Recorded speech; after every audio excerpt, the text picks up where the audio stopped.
Hello. Hello, hello. Welcome to another Zang art time.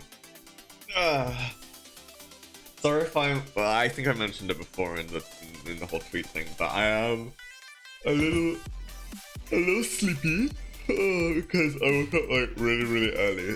I'm drinking a coffee. We'll see how that goes. Give me that burst of energy, baby. But yeah. I was also using like a different sound kind of setup, I guess. Last stream. I hopefully it should still be the same. And the sound's okay. The real test is on Sunday when I'm planning to play Kingdom Hearts 3. I think that's when we'll see if the sound is better for that. Because it was not good last time.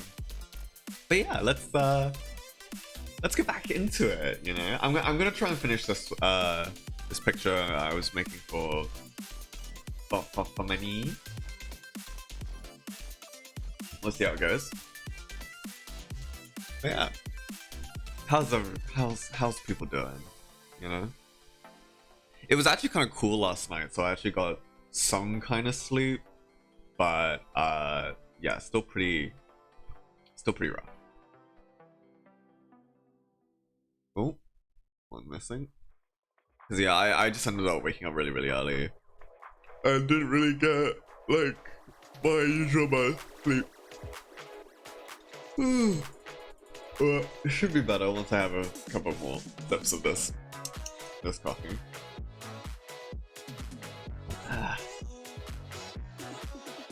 Playing some different music today.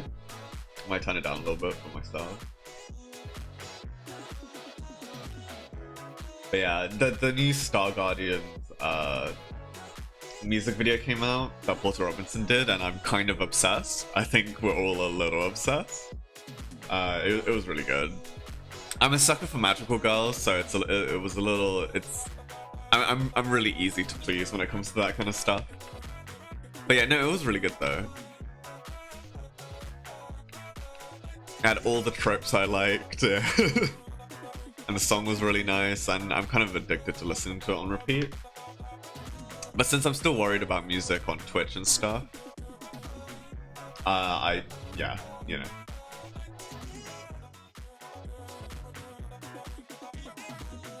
Turn it down even more. But yeah, just trying to like,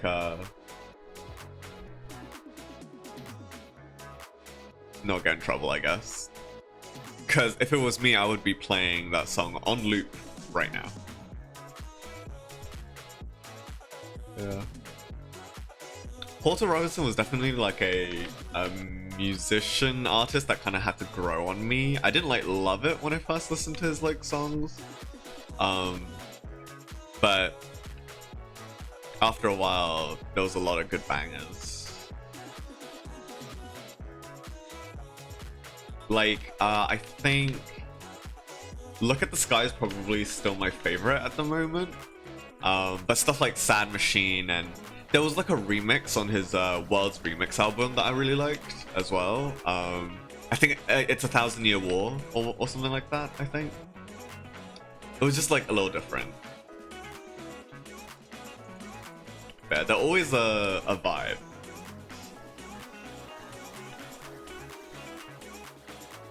But I can also tell that like the music video that they did for the Star Guardians definitely took a lot of beats off of his Shelter music video. Still good though. And I also liked like Shelter the music video for a while. It was really compelling. Maybe it's still too loud. Sorry, I'm gonna be messing around with the stuff. Yeah, this is the League of Legends Creator Safe collection, so it should be okay. Oh jeez, there goes my throat.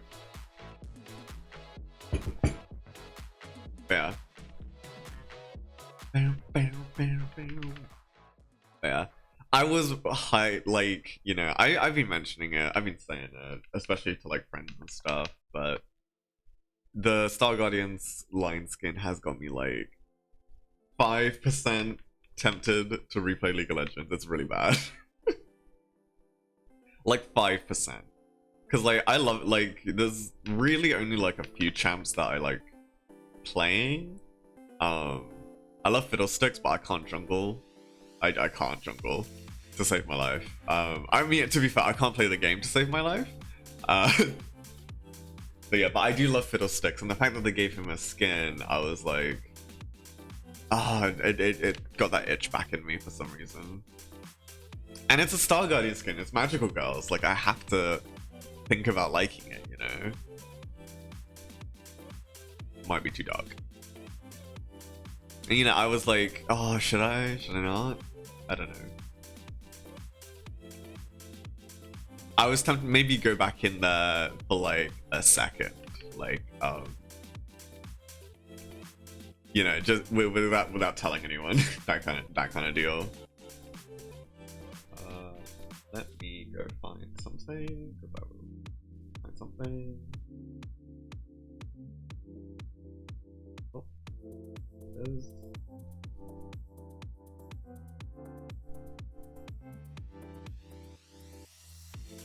But yeah, I don't know. Does anyone else have any experience playing League of Legends? So it's been kind of like a slew of like semi, like, I don't want to say unhealthy, just, well, I guess maybe like a little bit of just like maybe I should play Genshin Impact. I don't have anything else to do today, except not really. I have tons to do today. More like, what game should I use to procrastinate today, I guess is the word. So it was like, will Genshin Impact do? And it was like, nah. I also noticed, at least for this one, I changed the nose shape. I just now, like I noticed just now. It's not a heart shape anymore, it's a hexagon shape, something like that. I'll still keep it, because I think a heart shape is, like, for a nose, for furries, is really cute. Heart shape on anything, really, because, like, you know, you got your heart shaped chest marking, heart shaped butt marking, question mark, you know, that kind of thing. It's cute, you know, and it makes me want to incorporate more heart stuff into my designs.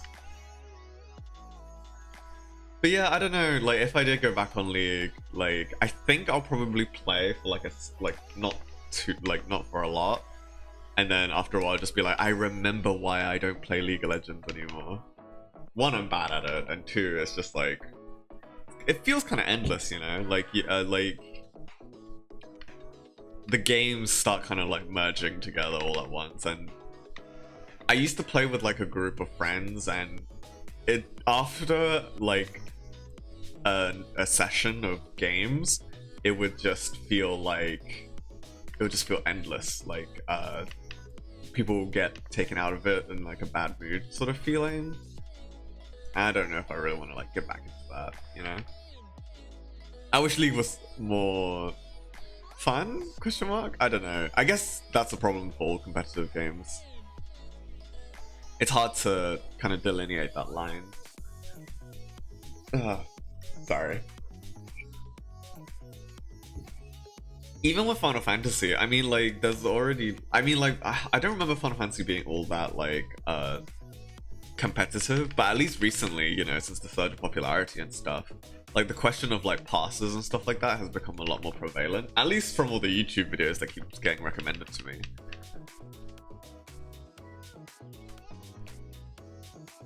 Yeah, like, I don't know.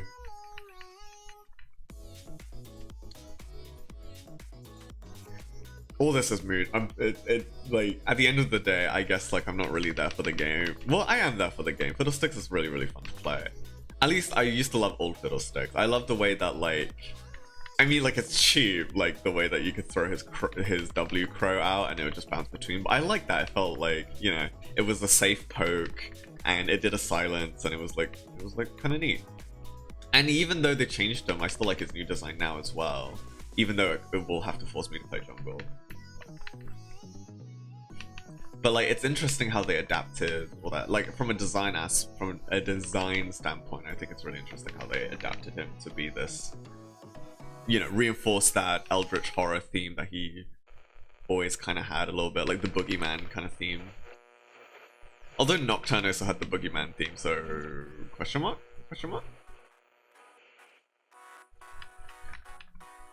Yeah, if I find a way to maybe play for the new Fiddlesticks in like mid or support, like my preferred roles, I might play it. I might play it again. I won't spend money though. I'm good. I'm not. I don't need that. This is less of like a promise, but more like a thing to say to myself. But I will not buy Star Nemesis Fiddlesticks. I will not buy Star Nemesis Fiddlesticks. It's gonna repeat that over and over until it sinks in. I will not buy Star Nemesis Fiddlesticks. I won't. But I do like the way that they did him though, like this kind of like chess being, which I think is a design motif that they took from, or continue taking from. Wait, he got a star skin? Yeah, he got a star skin. Yeah. He got a Star Nemesis skin, so he's like one of the villains of the Star Guardians, which I was like, oh, okay. I thought it was like a joke for a while when people were like, Fiddlesticks is gonna get a Star Guardian skin, but he actually kind of got one, and they kind of made it work within like the world of Star Guardians, which I think is cool. And I love him. He's so cool. He's such a cute little being. You know, but it's like I gotta play League of Legends, you know. How are you, Roman Khan?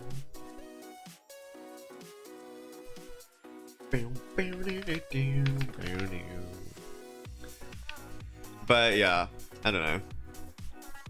Was I saying something about the chess design? Yeah, they put his like, they made like a chess motif, or like a pattern motif for like the villains, which I think they did with Fallen Star Guardian Zoe, and it's interesting that they kept that going.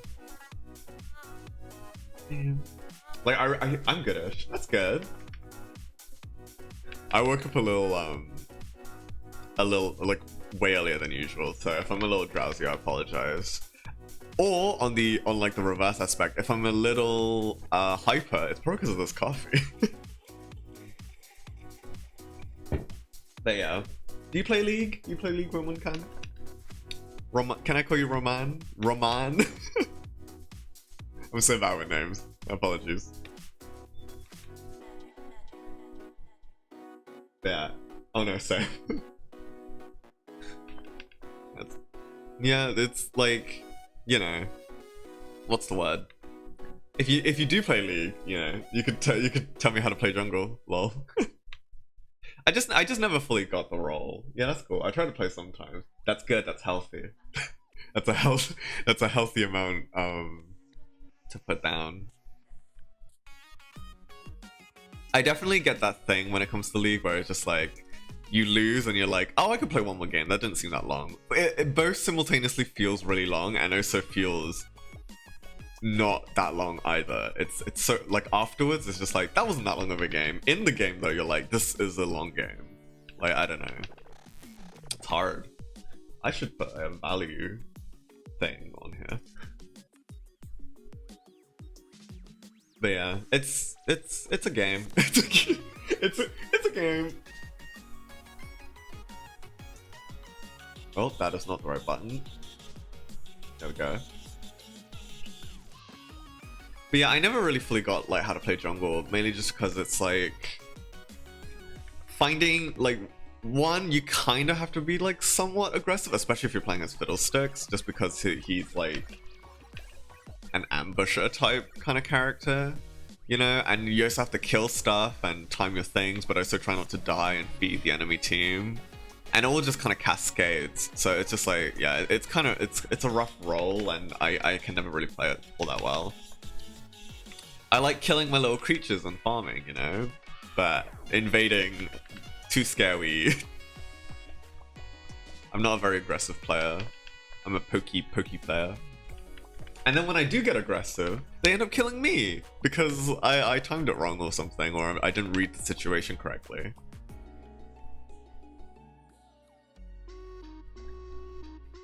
I guess I just gotta get good, you know?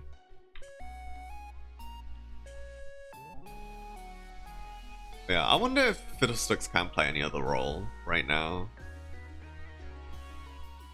Because when it was old Fiddlesticks, I was primarily playing him in support and mid. To the ire of all my friends, but like, you know. I want to play him. I feel that. I only done like support or like top lane. Yeah, everyone's got their role they like, right? The hard part is just, at least for League though, is like I've got lanes I like, but then there's like characters I like, you know? Not the ire. Not the ire. But yeah, there's definitely like roles I like, but there's also champs that I really like. So like, you know, mainly Fiddlesticks, and then it's just like it'll force me to play a lane. Specifically for what they're made for. It's good design, you know, but... Or maybe it's to get you to like play roles, like if you're like, oh, I like that champ, but I don't know how to play blah blah blah all that well. Maybe it's also to get you like what's the word? To try out new roles. I guess that's, you know, that's interesting design.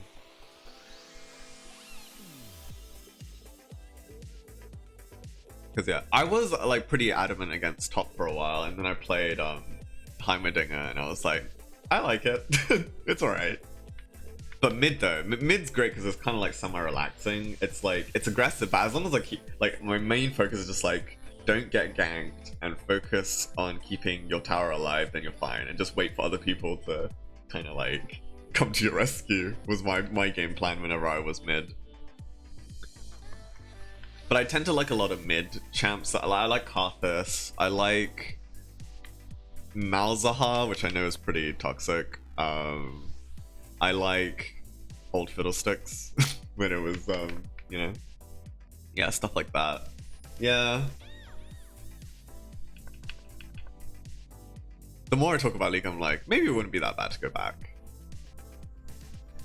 I did play, like, not going back into League, but like, it was the, my feeling of like, I think it was after I watched Arcane, and I was kind of like in that League mood. Oldie Fiddle. Yeah, I loved Oldie Fiddle's great. I miss him. I miss him every day. But I do like the new design that they gave him. It's really cool. But I miss how he used to play. Not very fun for other people, but definitely fun for me.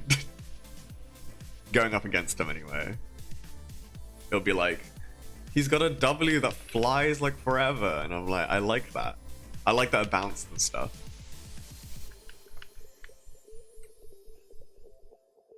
And I can play him kind of like a coward.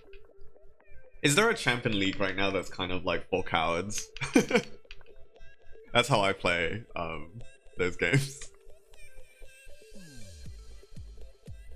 The mood to play kind of falls off when you play. Yeah, exactly. It's like, after a while I start thinking, why am I doing this again? And then you get called like a slur in chat and you're like, oh, okay. There should be. Yeah, there should be. It's just like, at a point it ends up being like, oh, you know, you gotta get aggressive.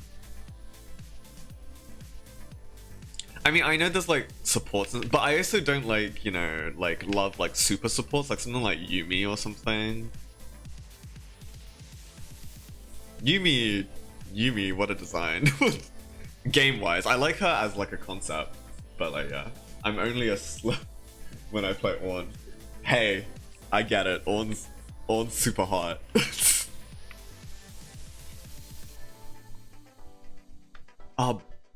Bard is like another character I really wanted to know how to play. Aurelion Sol. I think I only wanted to play Aurelion Sol, but from like a from a horny perspective, because I was just like, oh, a dragon, a long, slithery dragon, and I was like, yes, this appeals to me specifically.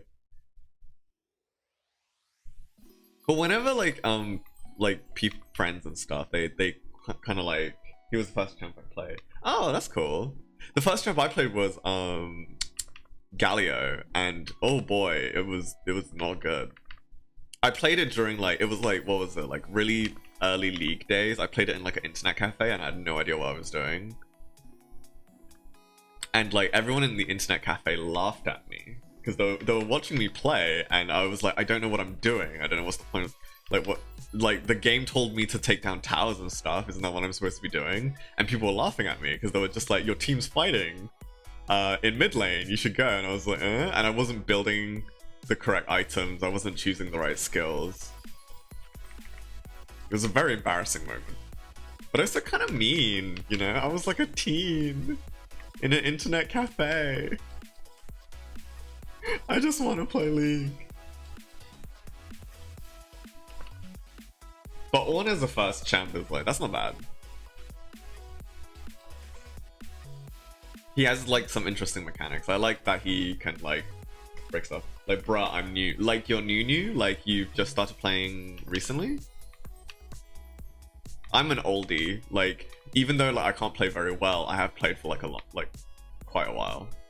Not as much as other people, but I've played. I've played. I've played. I've been around the block. Bam, bam, bam.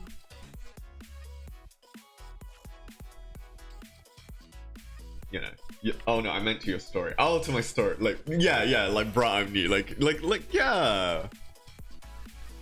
Can't you see I'm 14 and I'm struggling?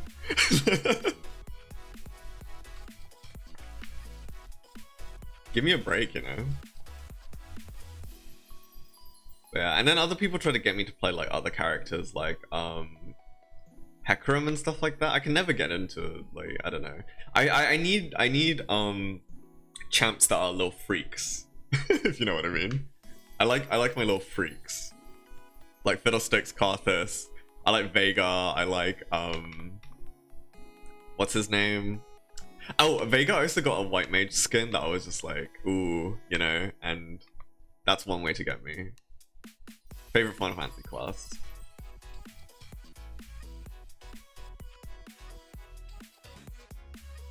Who else do I like?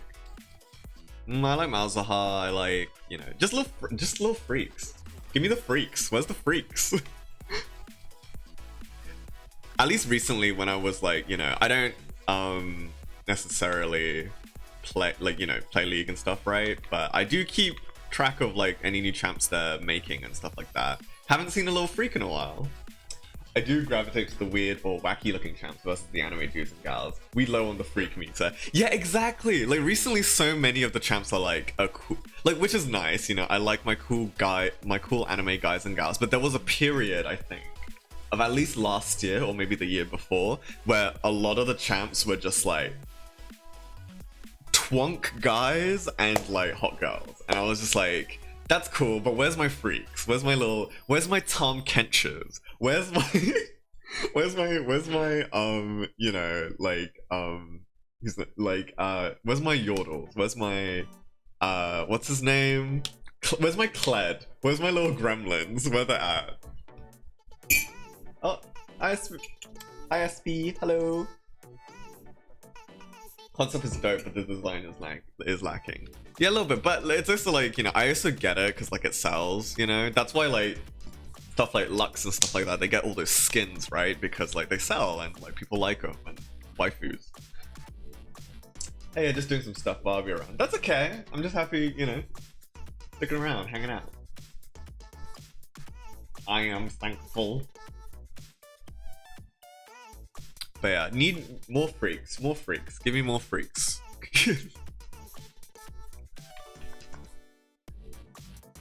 Yeah, the proportionate amount of like freaks to non-freaks, and then the champs that get skins is also like I remember that like for a while, like within the fiddles, more Trundles, exactly, more Trundles. That was such a hot. Like, I think it was like a redo of one of his splash arts, and like I was just like, that's hot. That's hot. It was like a really nice splash art of him, and I was just like, I've never considered him a dad before, but now looking at this piece of art, I'm gonna have to change my mind.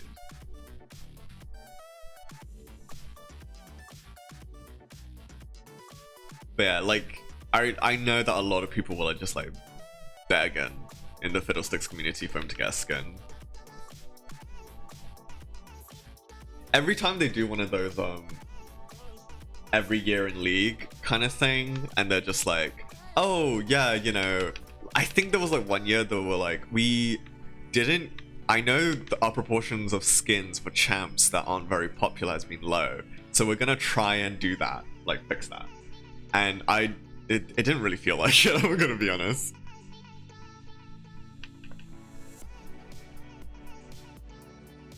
League should cater to more freaks. To the freak, to the little gremlin lovers, like the little the little kobolds out, the little kobolds out there.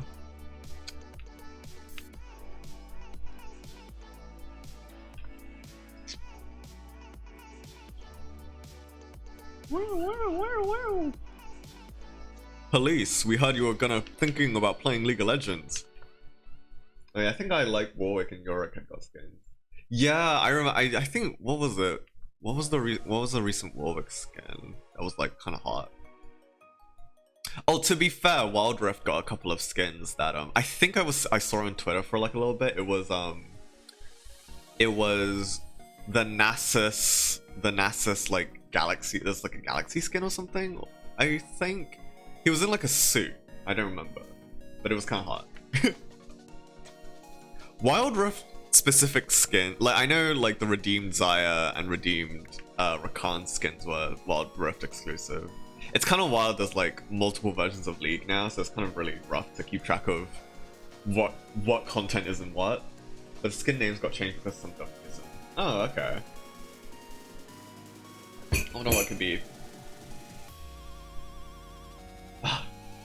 Warwick's hot. Yorick's so hot.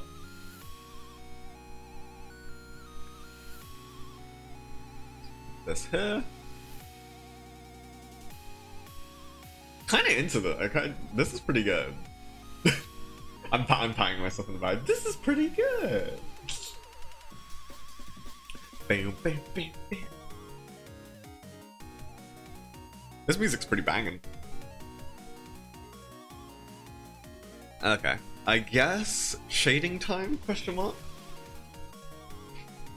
Or maybe I don't know if I like that. It might need to be lighter. Yeah, it needs to be lighter. Yeah, dude, doing good. Thank you. And thank you for saying it's always good for me to get feedback that it's going alright. But yeah. Maybe if I watch Arcane again, I'll get that itch to go back into League. Arcane was really good. I know that's a broken record opinion. But yeah, like it's a well-paced, you know, very solid character-driven show. Made me understand Jinx and Vi a lot more. Maybe that's too bright. That's how it be. Yeah, that's how it be. You know, and they gave me a Warwick teaser, and that's good enough for me. And maybe even a Twitch teaser, because I love Twitch. Twitch is great. Twitch is optimal little gremlin. He is just a little freak, and he's a rat, and I'm partial to those.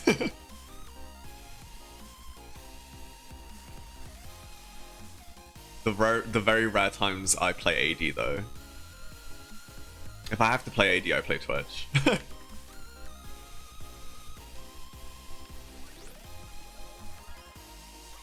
But yeah, Arcane was really good. Excited for what season 2 is going to be. Hope they treat the animators better. But yeah, It didn't make me play League, but it did make me play Legends of Runeterra. I did play that for a little bit. Which is perfect. He is! He's a little... He's a perfect bundle of joy.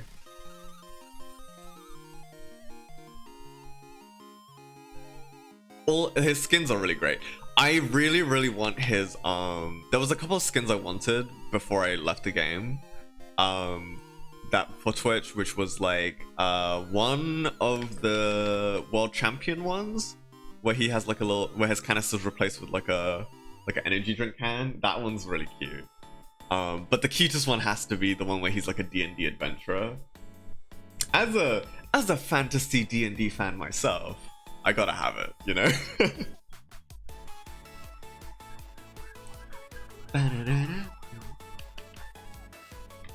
Yes, exactly.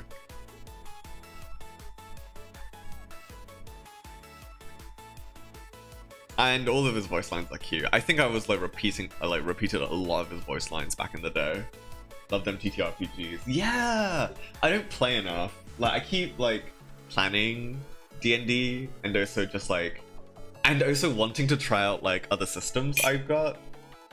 But it's just, yeah, it's just haven't found time. Maybe not found the time, but maybe just sort of like found the courage, I guess, to like play them with other people and also to find and ask as well.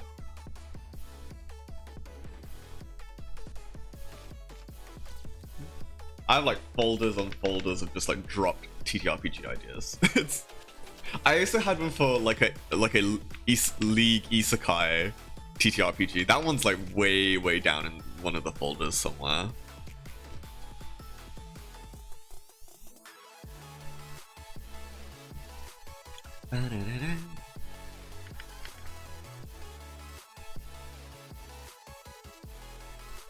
Do I do this first? I think, do I shade like this first? I don't think I do. I think oh great, I forgot my process. Hard light. I don't want any light though. I kind of want to keep it simple. So that's fine. I just do small one shots for a Discord. That's good. I've been like, cause I dropped so many ideas and like barely people have time for like campaigns and stuff. It's a big commitment that like I kind of resigned myself to being like, maybe I should just make one shots for the rest of my life, you know? I'm pretty non-committal when it comes to TTRPG stuff anyway, because like I always feel like I can do better. So no idea or campaign really sticks. For me, anyway, which is not good as a DM, I guess.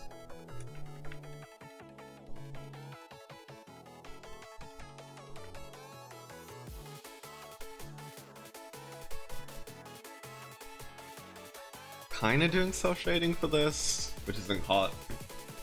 I gotta remember to make stuff to do. I haven't in a while. Yeah, totally should make that stuff, and then tell me about it, so that I can steal it and use it for my non-existent campaigns. For me, my schedule is limited to like one whole day and like when everyone is sleeping. Lol. Yeah. I've got like for all the people that I got, like they tend to usually be working or something, you know, or they have other stuff to do. So it's hard to like really think about asking when's the right time. And also obviously, yeah, time zones as well.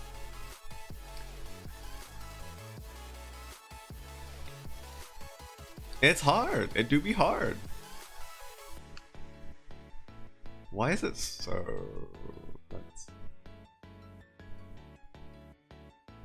Let's do this, and then that might be better. That's a little better.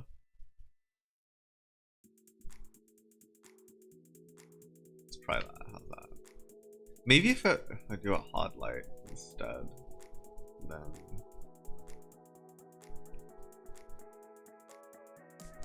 Well...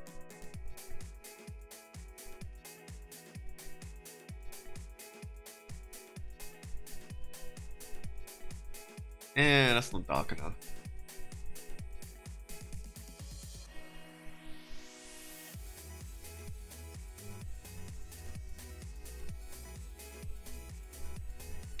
It's really difficult to kind of get the right amount I want. The dreaded scheduling. Yeah, that's that's always been a problem, especially for D&D as an adult. Let me go back in time when I had all the time in the world so I could play D&D forever. It's also like a big thing because it's just like it takes a lot out of me playing D&D. Like I get like not semi into it, but it's just like it's kind of a marathon. But oh, it's fun.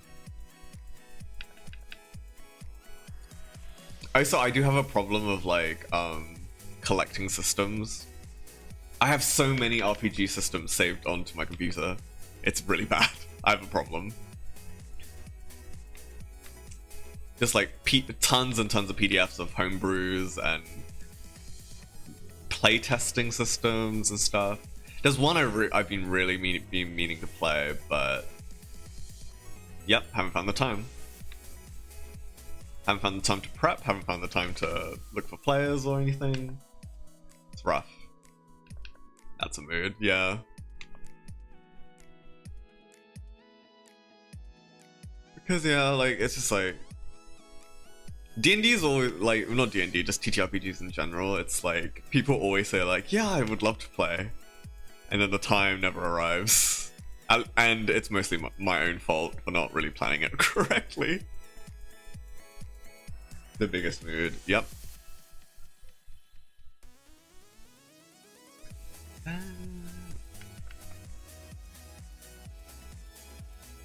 try this. Not feeling the shading on this, maybe just because it's like, how did I shade before? I'm like really questioning myself. You know what? I'm gonna keep working on it, keep going with it, because you know what? Maybe it's something I can fix in post.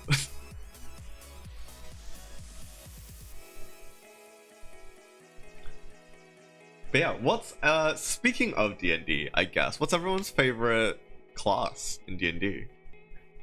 Even though it's kind of like boring design-wise in 5e, well, I don't want to say boring, but maybe just like a little simple, but my favorite's Warlock. Well, I mean, not design-wise, I think flavor. You know, I'll change the question to what's everyone's favorite D&D class by flavor? Mine has to be Warlock. I just like, yeah. It's just a mood.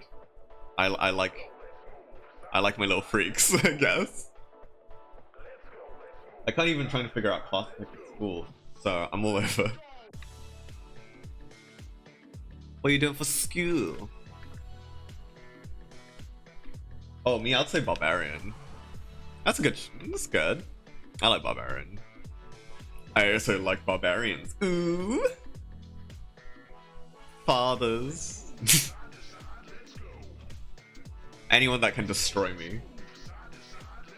Recently I've been playing Fighter, but specifically play as a sniper. That's good. I feel that like Fighter is so like, what is it? Like, it has a lot of options that it could just be anything. It kind of wants to be. And that's cool. That's one of the good things about like Fighter's design, I think.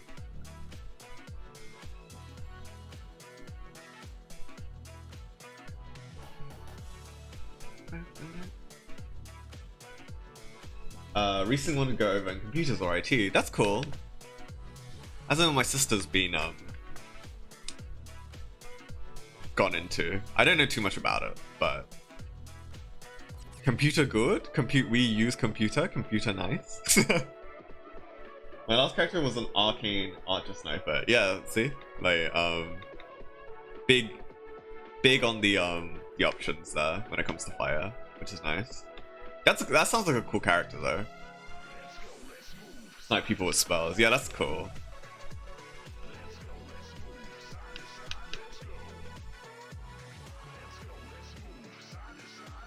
I woke up in like a not a sweat. I think I mentioned this last stream, but like I had like a TT. It's not had, but more like had it again because it's an idea I keep having of just like an urban fantasy secret world campaign, and I had to write it down. Magic at long range dreams. Spell sniper is fun. Yeah. Definitely gonna think about having a character like that. Not to well, maybe, I don't know. Maybe to play. I will steal it. I'll steal it from you, SP. Warlock plus Spell Sniper. Fuck this person in particular. Yeah. I don't know about you, but fuck this person in particular. Eldritch Blast, Eldritch Blast, Eldritch Blast. 240 feet Eldritch Blast. It's gonna be like one of those, what is it? Like, it's gonna have one of those kill cams in shooter games where you're like really, really far away. It's like, pfft, the head explodes.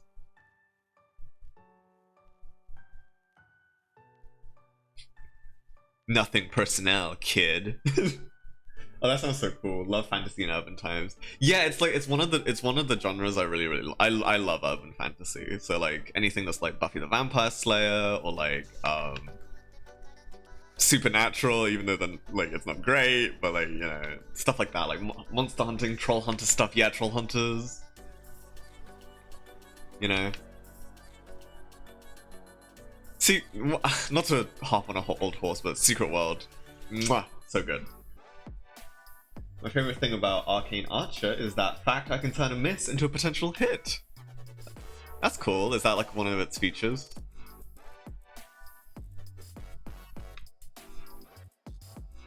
I wonder how, I mean, you know, I haven't looked too into stuff. Love TTRPGs. I am not a big rules guy.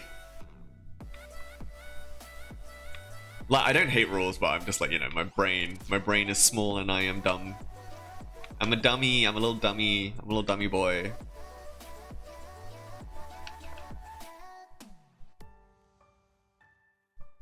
I wish I could be Matt Mercer or Brennan Lee Mulligan, but I'm not.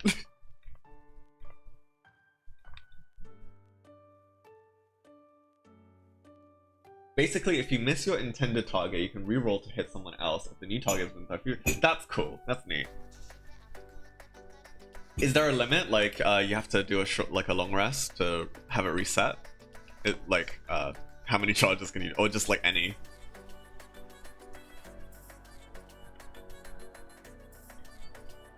No limit. Oh, okay, alright. I never miss. I guess you never miss, huh?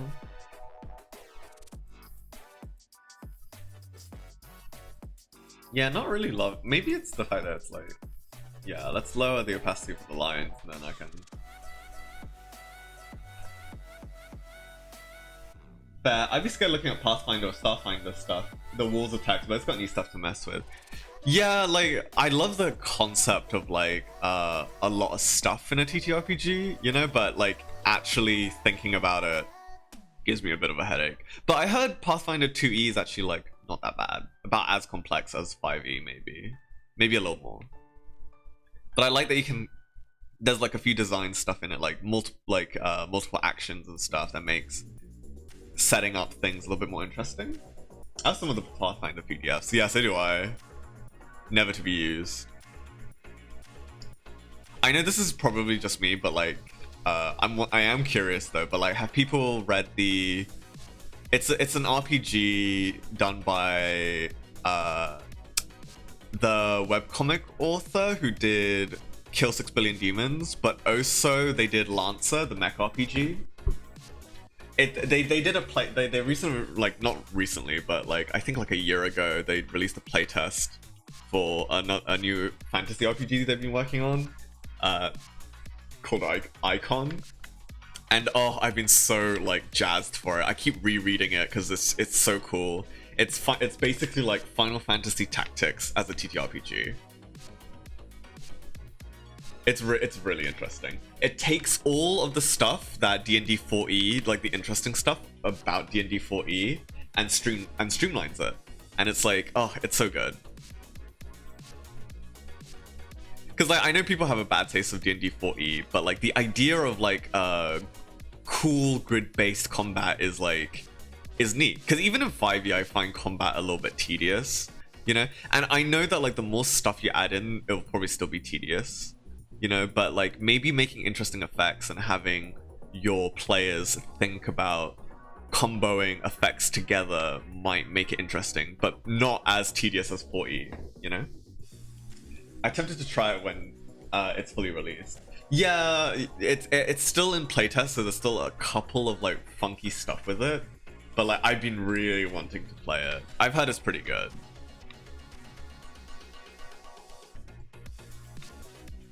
You know, they even have like a limit break system and stuff like that, and like they worked in all that stuff and figuring out classes and things. It's really cool. If you haven't like took a read at it yet, definitely take a read. It's neat. We should try it sometime, Zan. That'd be cool. You know, since our times kind of align. Kinda, but also, you know, it's rough because sometimes the time's kind of funky. And my internal timer is always funky as well. It's been getting better though since I've been trying to keep the schedule together.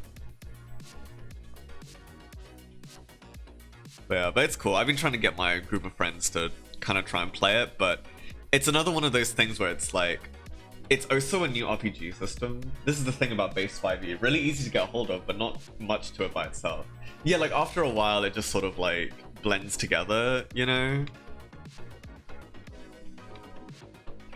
I still think it's really good for what it is, and like it's a really good introduction, but you can add stuff like they say, yeah. It's also like really easy, not really easy, but like I think it's easier for new people to kind of like get into, especially with the glut of RPG shows and stuff out these days, and they mostly use 5e, so people can kind of get a general idea of how D&D sort of plays. But it's also like, you know, learning a new system when you know you use one system for like a really long time is also kind of like intimidating, and that's why I've sort of been like not that much on like introducing, even though I really want to play it. It's also like, are my players really like bothered to learn a new system right now kind of feeling, you know? As an intro, yes, makes folks want to play with others. Yeah. Although all the D&D shows and stuff has also the reverse effect of people expecting the game to play like the shows they watch, but that's not true. At least for me, I can't DM very. I wish I was Brennan Lee Mulligan. He's great.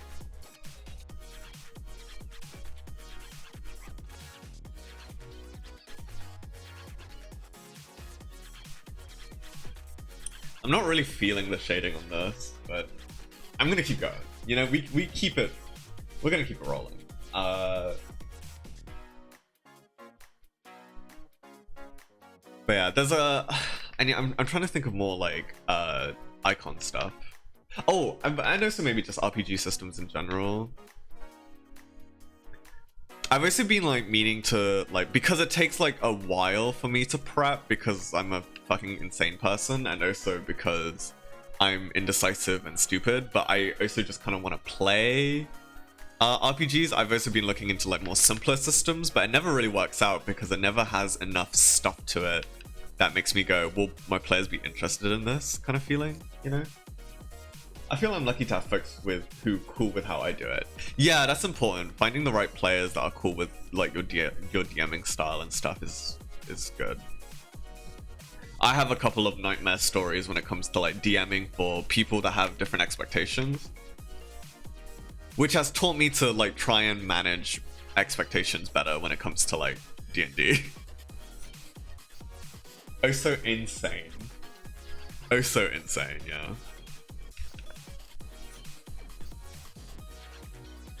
I've had some bad players in my time. Mostly from when I was first starting out playing D&D, like in university and stuff. And like, it's both me for not really planning it quite right, and it's just, but also having too many people. You know, it's that thing where like, you're like, oh, I'm really interested in playing Dungeons and Dragons. And then other people are like, oh, I've always heard of Dungeons and Dragons, I want to try that. And like that happened in uni where like tons of people haven't played it before, but they wanted to. And then I had a whole group of like a party of 8, maybe 9 people at a table, and I was just like, is this a good idea for a first time DM? It wasn't. It wasn't good at all. It was really bad.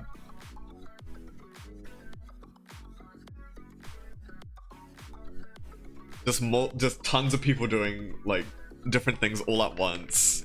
The combat was so slow because there was so many players who had no idea what they were doing, and like they haven't really gotten used to their class. They like, you know, they have to look through their character sheets because they don't know the classes in any kind of way.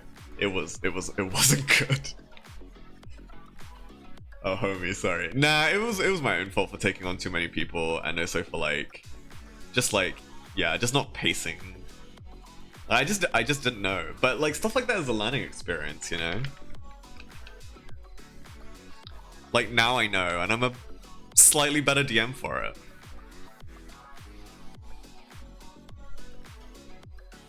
I think what's most important, at least for me right now, like for DMing wise, is just to get more experience, because I definitely don't play enough.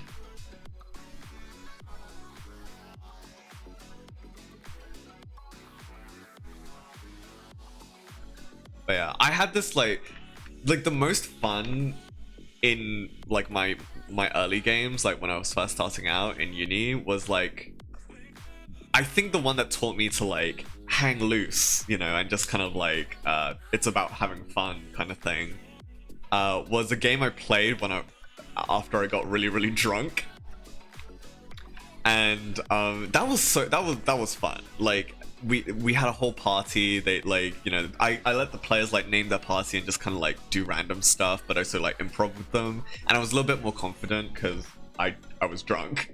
So I kind of rolled with the punches a lot better and didn't have that anxiety of like needing the adventure to be this epic thing, you know?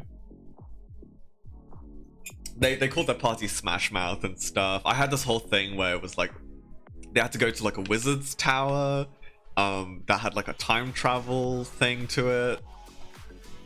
Yeah, and it was cool. Never went back to it though, because then the second session we played, I wasn't drunk, and also there was a bad player in the party who was basically like, I'm just gonna try and railroad the whole thing the whole time, and I was like, oh, okay. Not railroad, what's the word? Derail, you know. Like, I try not to be super railroady, even though it's kind of my default a little bit. You know, I try to be like, you know, more open. But you know how you're supposed to have like, oh, you know, there's like a plot hook and stuff to give some players direction. The very first game that I did, which was the 9-player one, I was like, I'm gonna make a sandbox and just have a bunch of plot threads hanging around, and I was just like, you're free to roam around and find your own plot hooks and stuff like that. But they were also new, so they didn't really get it. They were just kind of like traveling around and not really understanding, and yeah, it was awkward.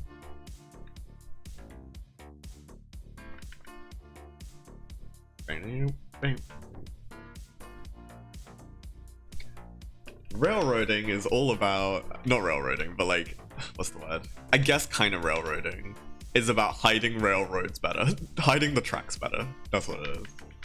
And I need to get better at that.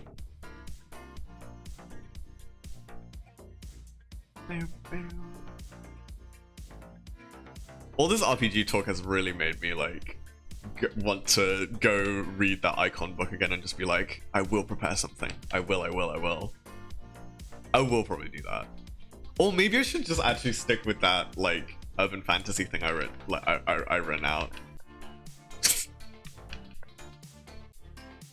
One or the other. It's gonna be one or the other.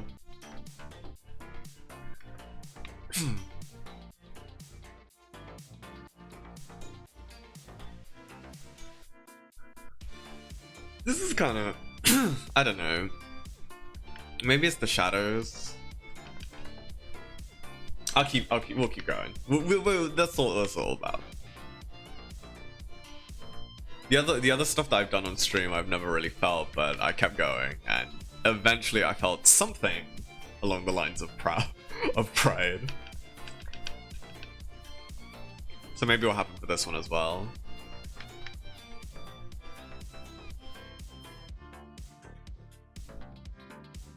I want it to be good because this is a drawing for a friend, so.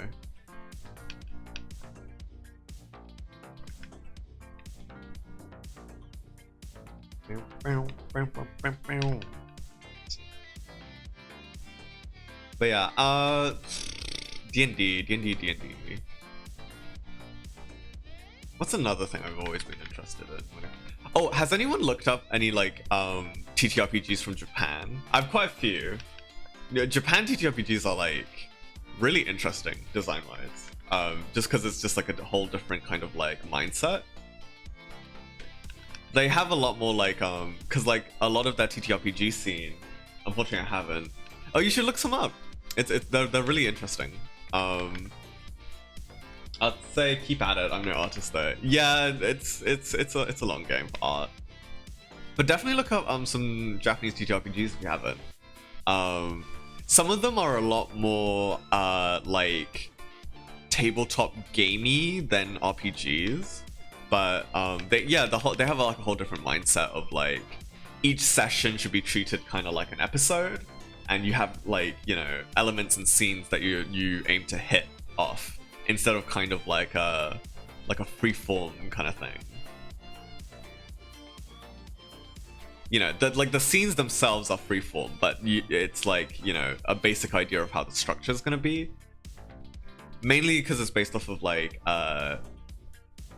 Japan's TTRPG scene mainly comes from I think they're called replays or something, which are like light novel adaptations of RPG sessions. So like I think like if you guys like anime, like Legend of the Lodrus War was a RPG replay that was like an RPG session made into like an IP. So a lot of like Japanese RPGs are designed around that kind of mindset, which is interesting. There's a few that I really like. There's like Kamigakuri of Gods and Hunters. That one's super anime. Like, you like your Fate Stay Night urban fantasy stuff? That's the game to play. A friend recently brought me Shinobigami as a birthday gift, and it's really interesting to read. It's like a Japanese game of werewolf, but also with TTRPG mechanics slapped onto it. So everyone has their individual goals and secrets and stuff, and they have to like figure out other people's, like other player secrets. It's also like slightly PvP centric, which is interesting because I know a lot of TTRPGs don't really have that as a focus. It's both like PvP and goal oriented. It's really interesting. Unfortunately, it's real weeby. They even have a whole thing where you can generate your like anime super attack and stuff, and like you have an anime super attack that you can use a few times a game, and you have to do the whole thing where you're like sacred art, 5 blossom, supernova, you know, stuff like that. And I think it does take like a specific type of player to kind of like play into that anime fantasy.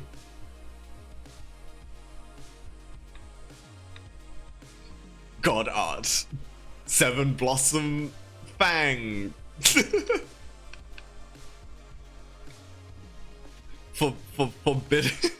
Forbidden move.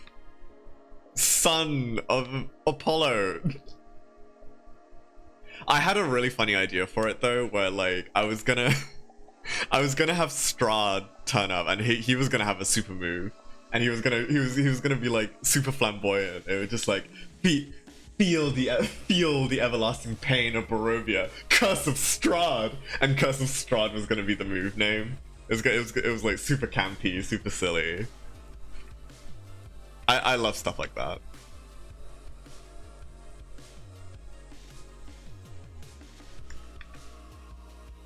Sounds like a JoJo stand. Exactly, you gotta play into it. JoJo's the most anime of all. Curse of Strahd, yeah. I was thinking about like making all of the modules into like move names. Icewind Dale.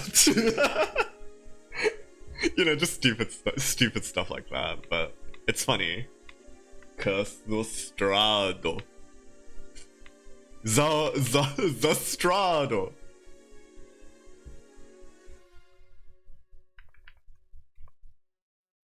But yeah, it's cool. It's still an interesting read, and still a cool game in of itself. Haven't played it, so I can't really give like my full review on it. But just reading the rules, it's interesting. Plus, it's not that difficult to like super understand, and it's pretty quick to set up. It's a great like one-shot party game.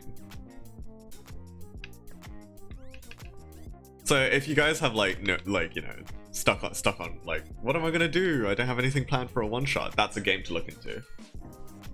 Icewind Dale sounds like a tag. Yeah, it does. I send you to the frozen abyss.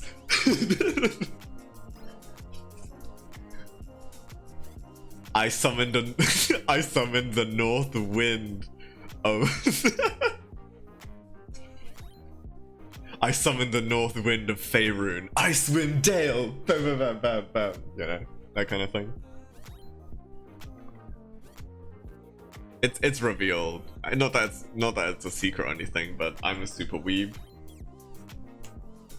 Oh, it's been an hour, so I'm gonna take a stretchy. Yeah, it probably just needs more shading, and probably maybe just more variation, and then it'll look alright. Oh, click, click, click, click, click. Do anybody have any like TTRPG ideas that are like Tales of Mystic Arts? Yeah, exactly. It's cool. I know it's cheesy, and I know it's embarrassing, but it's cool. Okay. It's the anime fantasy. It's definitely the anime fantasy of just saying that kind of stuff. You know, it's fun. It's fun. Let me be a Chuny buyer.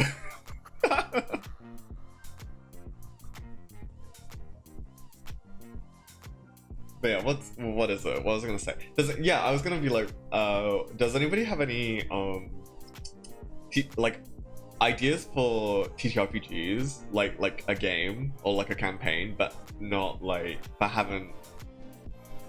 I don't know. I have like a few ideas that I just haven't found a way to translate into like systems and stuff, which makes me tend to like go look at generic systems like GURPS or Fate Core. I don't like Fate though. Not a big fan of Fate. Apocalypse World, and what's another one? Like a couple of anime, like generic anime RPGs like OVA and Big Eye Small Mouth. But they all tend to do like, it all ends up kind of being the same, where it's just like, it's not like parts of the system doesn't feel like it'll be very fun. But then again, you know, haven't tried it. Savage World is another system that I've been meaning to use. I have so many systems.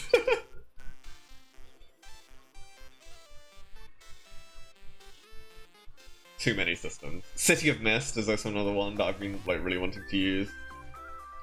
On paper, the City of Mist system is like everything that I like. It's urban fantasy, it's mystery solving, and like it's like Persona-esque, where like everyone has a legendary figure that they're connected to, or like what's the word, embodying, and they can use like legendary or mythic figures or like characters in fiction and stuff like that to get powers. It's very Persona, but it plays like it's supposed to play like a Netflix show where you solve a mystery, and it's like over a series. My ideas have been spurring from Pokemon, Yu-Gi-Oh, or if I stay grounded like Dragon Quest, I pull them. Oh wow. Oh my god. Pokemon wise, like I did try making a Pokemon game once with Pokeroll. Another great system, by the way.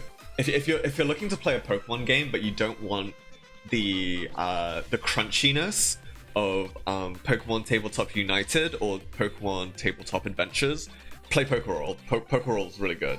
Second edition fixed a lot of problems. Yu-Gi-Oh is also one I was thinking about. Like I've always had this like thing where it's like, is it possible to translate like a card game anime or like a sports anime into a TTRPG? You know, like what would the mechanics be like? You know, I guess if you make it like very narrative, but you have to be pretty like knowledgeable of like the tropes and stuff, and then maybe you can make it into more of a narrative game.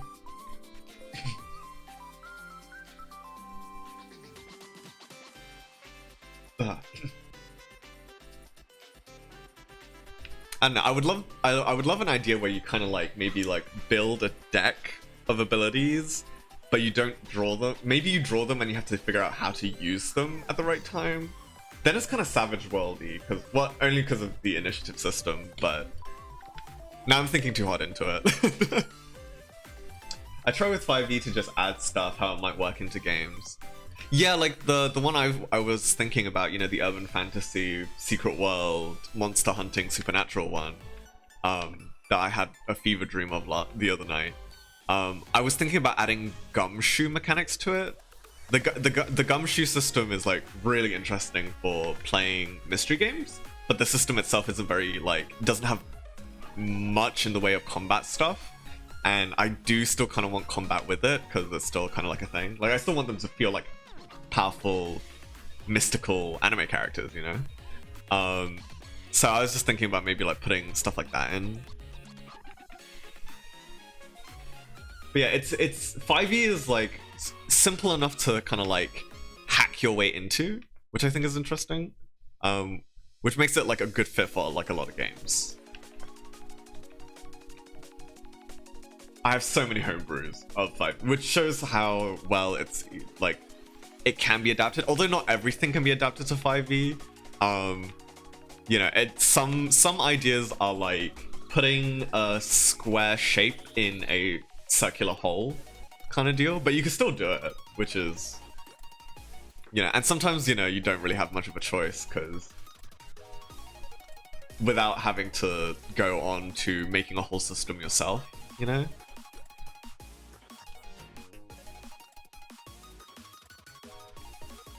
Okay, boop, boop, boop. Maybe a bit darker. Yeah, it's finding out what works and making it fun. Yeah. It's the making it fun part for me. Yeah. I definitely need to work on more stuff and then just get people playing. And also just like the other like I think not, it wasn't like too long ago. It's been like a little while, but like the last game I played, I made like a one-shot that wasn't really the length of a one-shot. We didn't finish it, and before even starting on new ideas, I should probably finish that first. At least that's what people have been telling me, you know? They'll be like, hey, why don't you like finish the thing? Like you wrote it, you made it. And we're like, yeah, but I don't like it. It could be better. I can update it, I guess, now.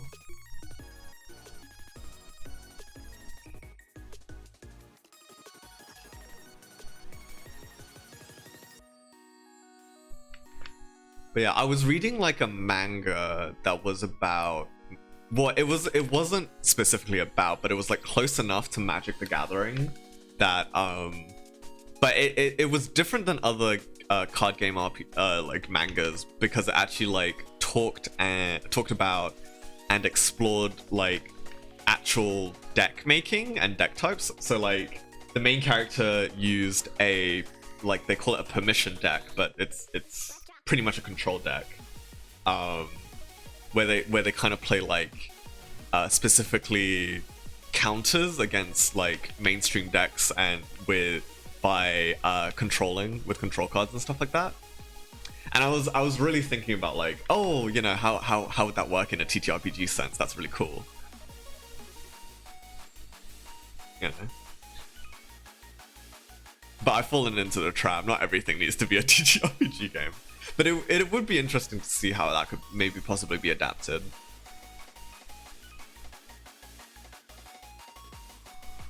I've also been looking at a lot more like OSR games, or like smaller games that are like obviously just looking, not playing, because I'm a fuel.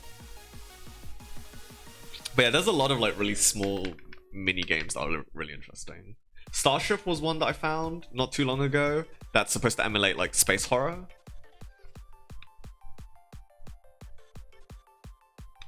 I've always liked like trying to make a horror movie kind of game.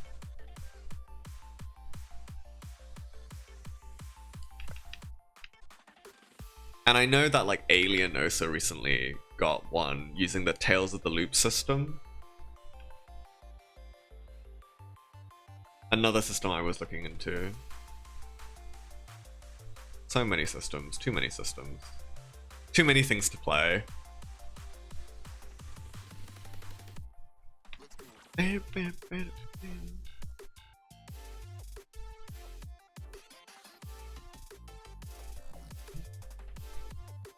But yeah, if it's deck stuff, no, I'm moving on to like card games and stuff, because I'm also reminded that I did play the League of Legends card game for like a couple days. And I like my controls. I'm not very good at them, but you know. What kind of decks do people like making?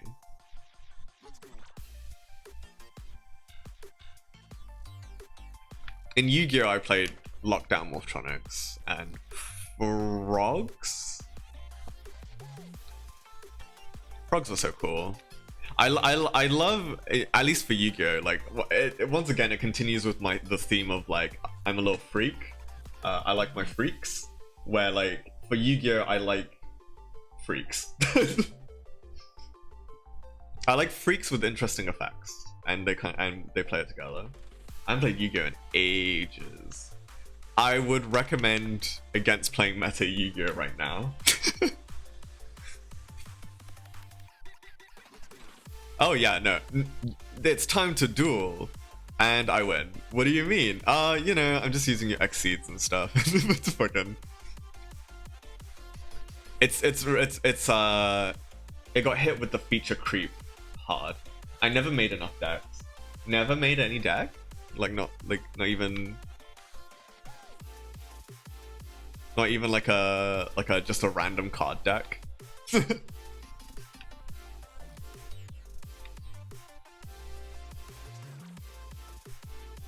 Yeah, it's like I don't really love the way that Yu-Gi-Oh! Is now, because I think it's a lot of stuff to keep track of nowadays. Gameplay wise, it's like a little interesting because like there's more options than ever, you know. But yeah, it's rough. But that's how I kind of feel about like a lot of card games. Same with like the thing, because there's always going to be like the meta strat, and then I just kind of get like discouraged. Yeah, I had him as a kid, but after a while I stopped. That's a good idea. I didn't stop until quite late in, and now like at home I have like tubs and tubs full of cards. I don't know what to do with them. Saw 5Ds was like, it's funny. 5Ds was great.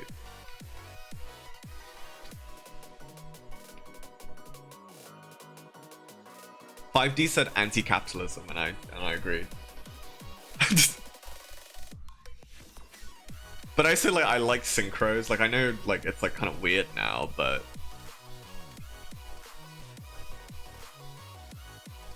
unfortunately a lot of my old deck used to run on Gravity Bind, Level Limit Area B, which are specifically like they lock down levels, mainly like monsters with levels and stuff like that. But now you have monsters without levels, so that strat's kind of dead. Kind of dead and gone.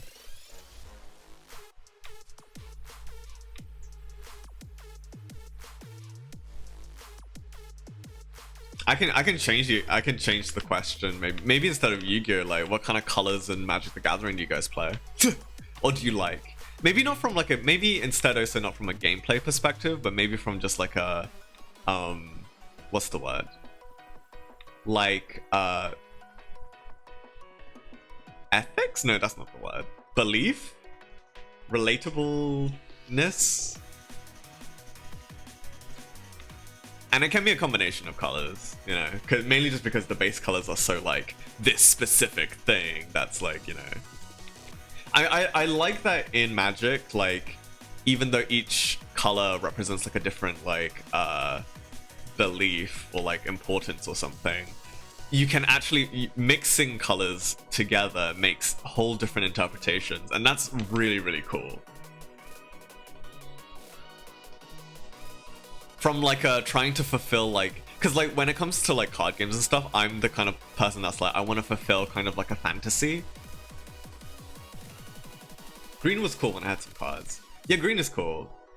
I'm not a big green player, mainly just because they're all about like big fatty cards, you know, like big and like summon big strong monsters for the end game kind of cards. I'm like I like my blue, but everyone needs to have, well, not needs to, but like blue's just annoying, you know, because it's the control type.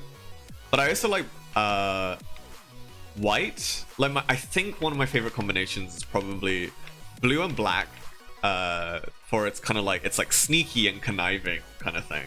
But I also like black and white because I think that's always like really interesting because they're dynamically opposed, but put them together and they make like a very evil,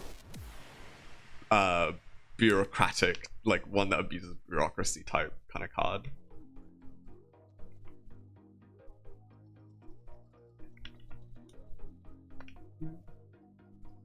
And then like black and green, I was also interested in because it's like necromantic, like recycling and stuff. That's always cool. Like out of all the colors, I think I don't like red the most because I'm not very aggressive.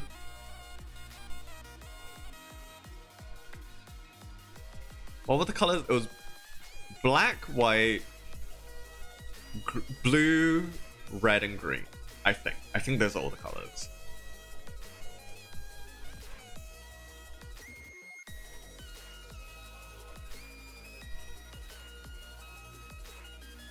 I like this. Back and multiply. But yeah, it's like, yeah, I don't know. I was playing the Magic the Gathering game? I forgot what it's called, but after a while I also stopped at that. I also played Yu-Gi-Oh! The Duel Links? Not Duel Links, but like, you know, the one that they released recently. I played them all. And every single time I tend to drop them after a while just because it's like, it's the card game fatigue after a while where it's just sort of like, feels like there's just specific strats that I always need to be doing if I want to like just kind of play. And that just gets kind of tiring after a while, you know?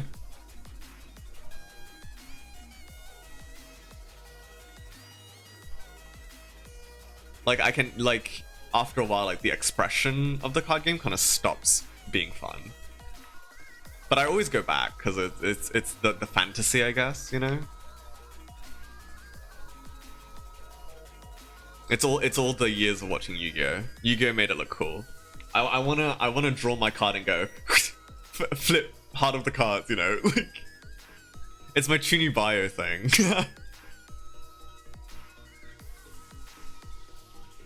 Let's see.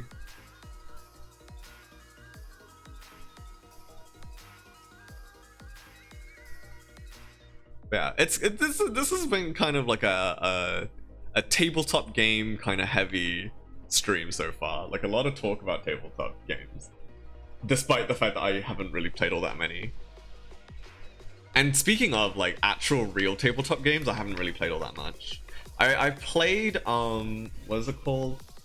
Arkham Horror with a friend once. It was a long game. It was long. Tabletop games can get really, really long. But I do kind of want to play more.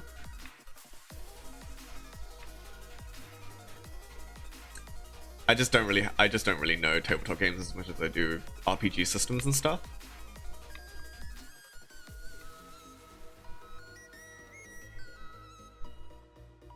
But yeah, I played one in uni that was like about building like a little Japanese town.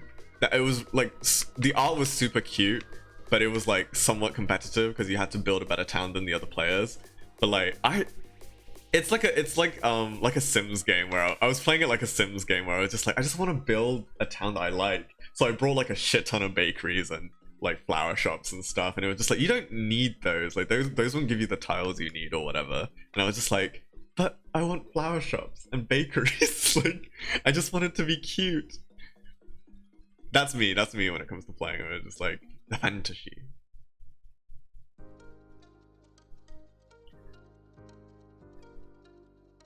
Yeah, but it's always something that I like kind of want to get into. There was a what was it?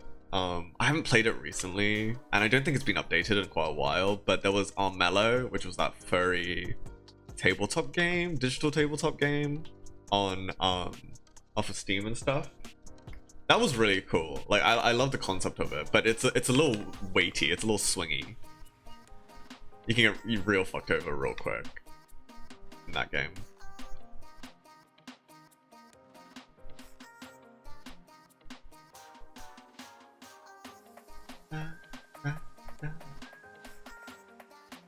Yeah, it wasn't that long ago, but I also recently discovered that Duel Masters is Magic the Gathering. Like, kind of like Magic the Gathering different. And I never knew that. I was always wondering, like, oh, it's like Magic the Gathering but targeted towards the Japanese audience. And then I was kind of confused because then they re-released it, and I was like, eh? In the West, despite us already having Magic. Very confusing.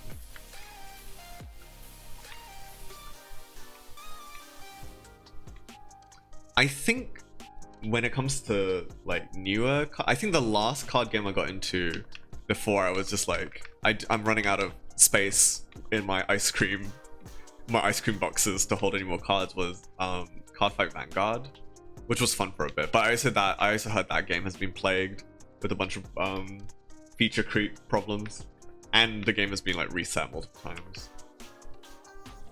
So I haven't heard too much about it.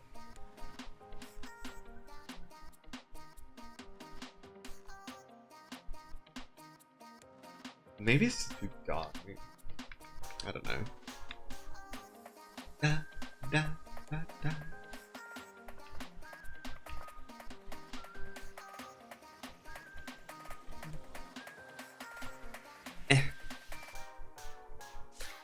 Okay. It's alright. It's okay. With the darker shadows, I'm starting to like it a little bit more. Just like a little bit. Just like a smidge. maybe it'll all work out in the end. Okay.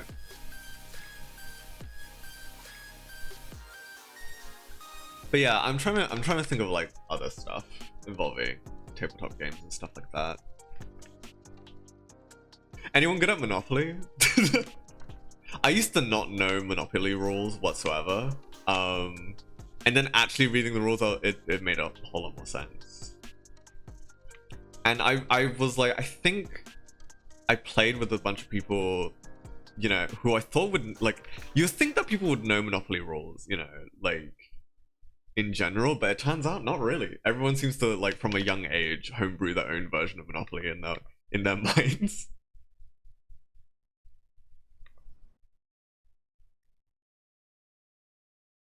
And I think the only other board game I had when I was a kid anyway, other than Monopoly, because I played Monopoly once in school when a kid brought it into class, and I was just like, this is neat, not knowing that it was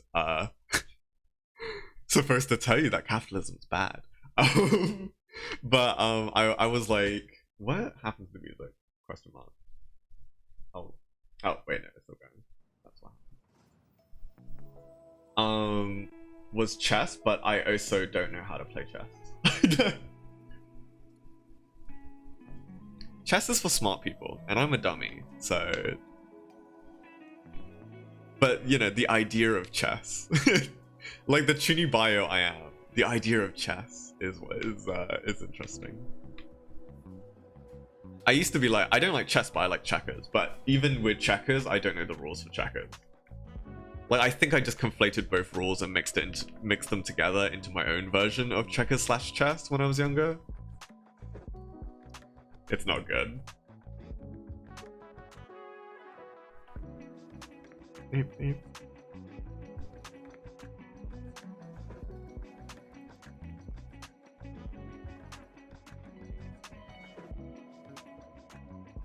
Ooh. Is it? No, I still got like half an hour. But yeah.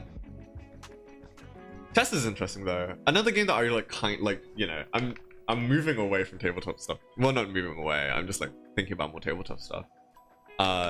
Is like I'm also not very good at like actual card games like poker and blackjack and stuff. Like I don't know the rules for poker. I think I know the rules of blackjack. I think I've played blackjack before. Or 21 or whatever. I just know like when it comes to those kind of like real card games, I only know like the ones that you're like have different names, but everyone calls it a different thing, but it's the same game over and over. I don't mind those kind of games, but they have an element of luck into them that doesn't really feel very nice after playing after a while. I've also always wanted to know how to play Mahjong, mainly because like my family would play it all the time, like at family gatherings and stuff, and I've always been curious at how it works. But only recently I also found out there's actually also different types of Mahjong as well, which makes sense because it's kind of like a card game as well. But I also watched the anime Saki and I was just like, I want to do that. I want to slam tiles down onto a table and go, yeah. Is that the only reason why I want to learn Mahjong? Maybe. It's kind of sad.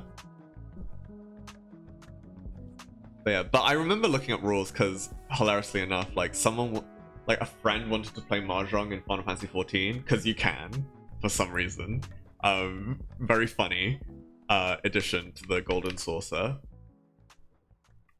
But yeah, it took forever though. And trying to read up the rules, I was like, fourth win, depending on your seating, get your thingy. It was a lot to take in all at once. And there's no Mahjong tutorial, so maybe they should add a Mahjong tutorial in Final Fantasy 14. I think the Mahjong stuff is technically part of the challenge log for the Golden Saucer. I can't remember. But I think it gives out like good money. I'm not sure. When I say money, I mean like Golden Saucer points. But then also at the same time, you can also easily just like do the fashion report, get the money that way. Which I haven't been doing. I haven't resubbed back into 14 in like a really long time. I just haven't been like feeling it. I lost all my hot bars in like a tragic error where I got like when my game crashed, and then when I came back on, all my hotbars were like deleted, so now I have to redo my hotbars. And it's a pain. I've just been dreading it the whole time, trying to like redo it again. So I haven't really been back, or like feeling like being back, and there hasn't been enough content for me to be like, ooh, I'm interested, you know? Probably when the next patch comes out, I'll get back into it. It always happens. They release like a patch trailer and I get really hyped, and then I'll go back.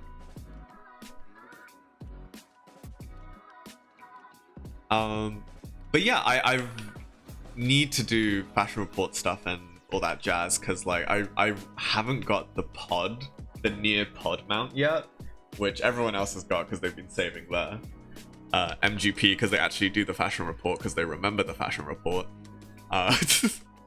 And then there's me being like, fashion wawa? It's not even that hard, you just have to go there and be checked. But I always forget. There's just so much stuff to do in Final Fantasy that it's just like, it crosses my mind.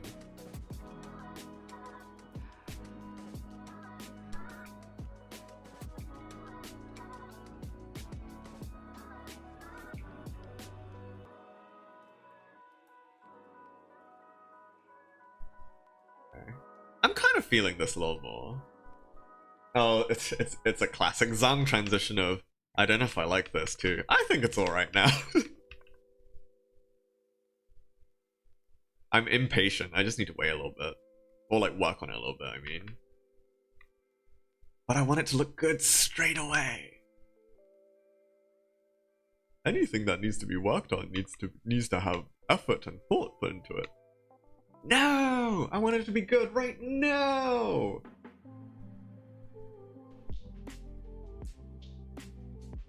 Alright.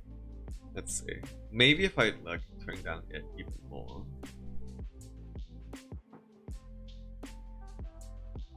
It's pretty good. The value's alright. It just needs a little bit more, like a little bit more stuff. What was I gonna say? Something. Oh, what happened there? Oh wait, no, that's the color layer. Harder. Okay.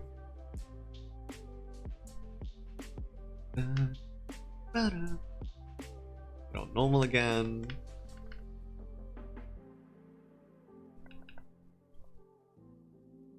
Let's see.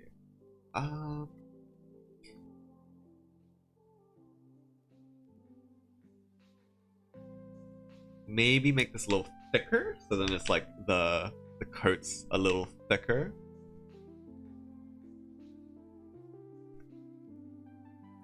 We like thick. Thick is good. I am like somewhat looking forward to the next break in about 20 minutes because I somehow need to pee. Very rare.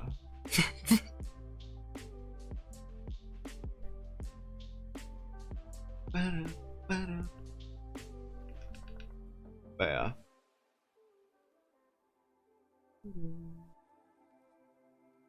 And put it back on multiply.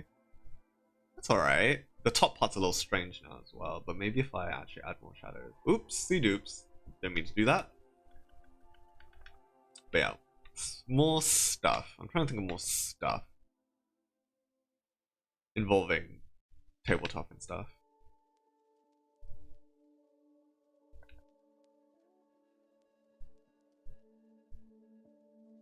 Do people watch D&D shows? I know, like, I got into D&D shows in uni after I was having to work and stuff. I wanted like a podcast to listen to, and I was really into the McElroy brothers at the time, and so I was listening to a lot of Adventure Zone. Adventure Zone is what got me into D&D and RPGs in general. They don't follow the rules very well though, but it's a very good podcast. If you haven't listened to Adventure Zone Balance, I'd highly recommend it.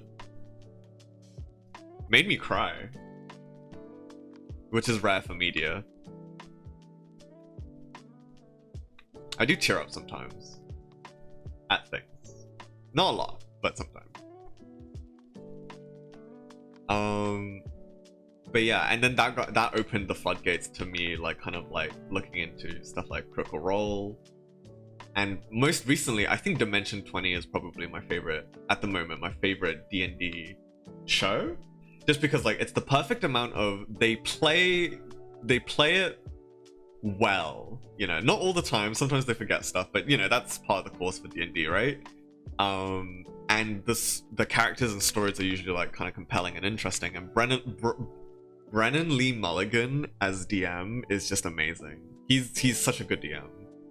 Like he's great. He's improv. He's great at improv, and he rolls with punches really well. And his brain being able to like on the fly think of like consequences and actions that will happen to player choices in the future is like really good. He's like if I have a DM hero, it's probably him.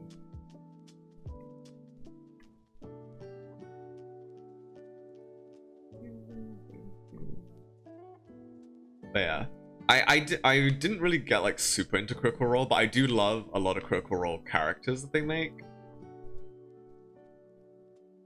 But it's just long. Like I have to space out watching Critical Role for me, because it's like a big commitment to kind of like sit down and watch a lot of Critical Role.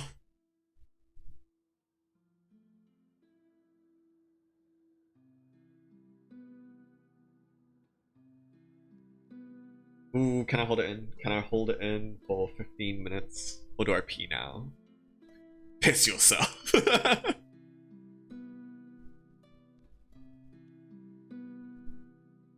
I think I can help. If I end up not holding it in, I might take a break early. We'll see. Go pee now. Sean, do you want my pee? Unless you have a gamer bottle. And then I can sell it like a gamer would. Give me, I'm gonna do the artist thing and be like, 2 seconds, I just gotta finish shading this one thing. We'll DM you my address. How much will you pay for it? Just kidding. Is that darker? I can't tell. Oh, it is. Okay, I did shade it.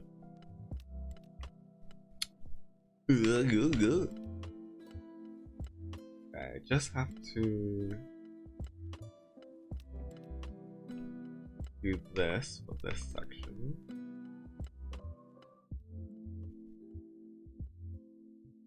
It's hard to tell when I'm overworking something.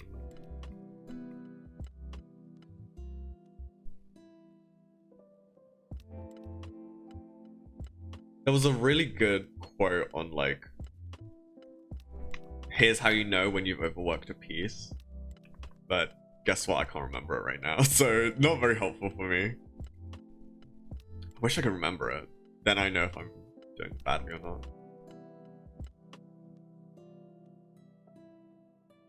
Good.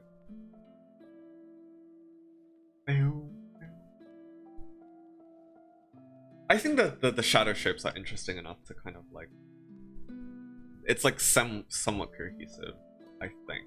I hope. Let's put a shadow here. Like this.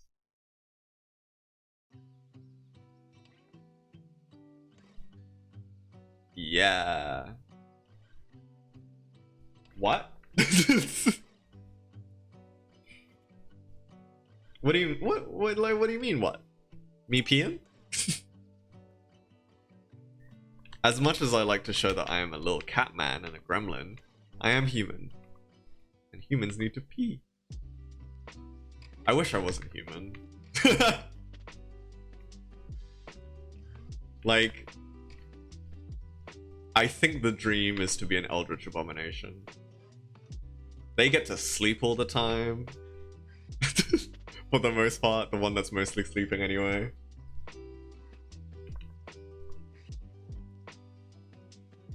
They don't have to be perceived. Love that.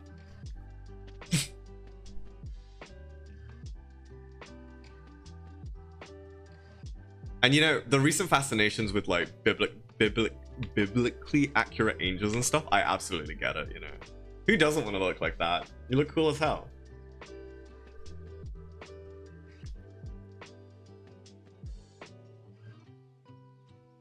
I want 7 eyes.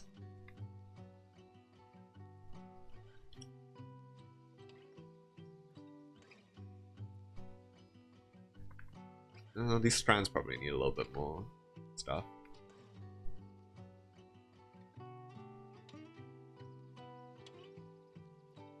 Do that.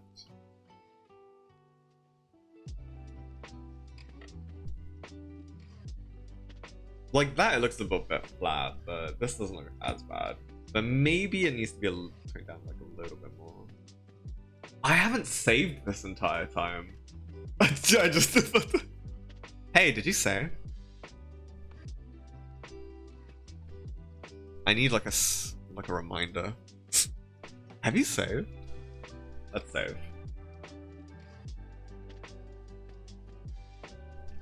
Let's do that. What?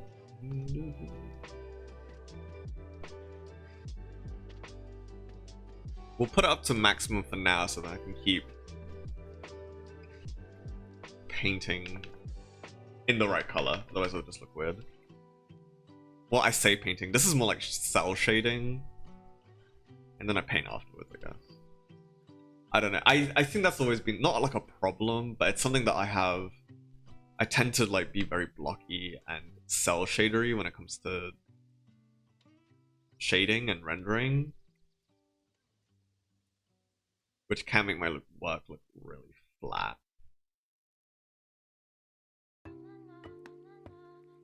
But trying to be more painterly, like, not recently, but just like with a couple more work that's a little bit more like, oh, like transition of colors and stuff. It looks really messy because it ends up looking really muddy because all the values kind of like smushed together and it's too soft.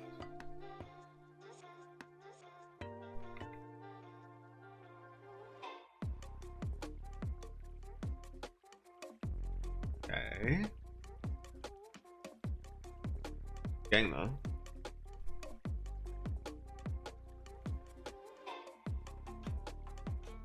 Make this more shadowy because I think that would make more sense if it was more in shadow this way. I also don't think about like how much light is in my scene. How is it traveling, you know? Like all the stuff that you should think about when you're rendering work, you know? Because everything's always in a white void for me. Because I haven't learned how to draw backgrounds yet.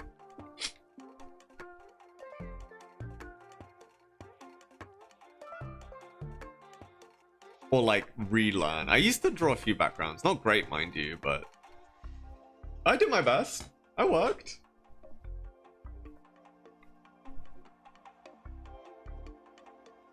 But yeah.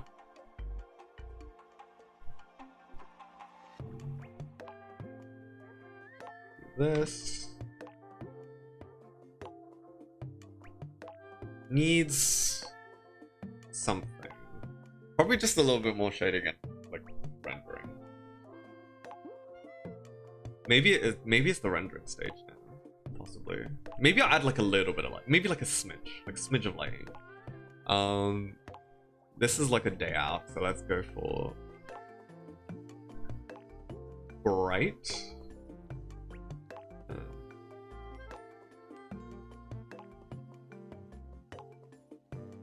Tone it down a little bit.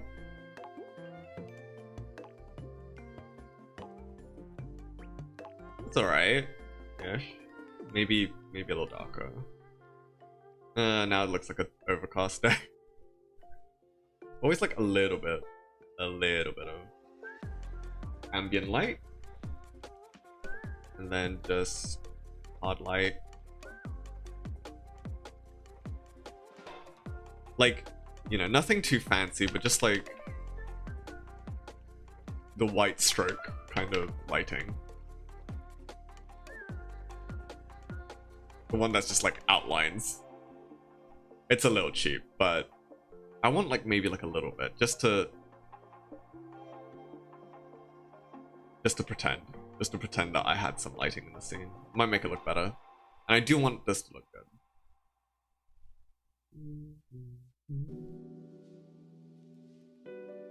Despite it not making that much sense. I'll look up my process again and maybe it'll be better. Because right now I'm kind of not losing a blank. Like I kind of have like a rough idea of like how my process is like, but it's this really weird stage where I'm just like, I feel like I'm doing everything that I did before, but it doesn't look the same way. Like it doesn't look the same way that it did when I was doing the process before. And that's always confusing because it's just like I'm doing the same steps. What's different?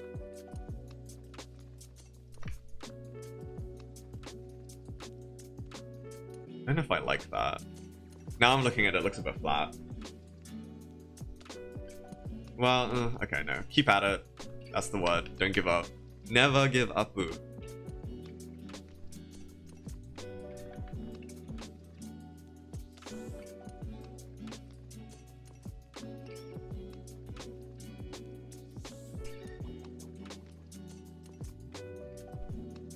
We'll keep it contained semi to the face, so then we can make that the focus. And then it'll draw the eye into the face, I hope. That's the goal. That's the current game plan. This way. This way.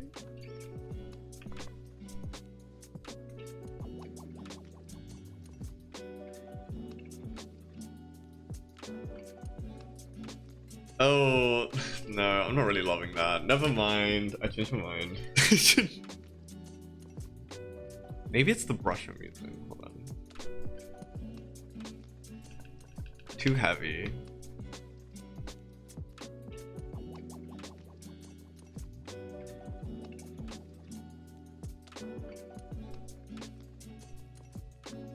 I never know how to render anything that's a different material quite yet. Stuff like metal and fabrics and stuff. I need proper reference. I tend to shade everything the same way. Isn't great.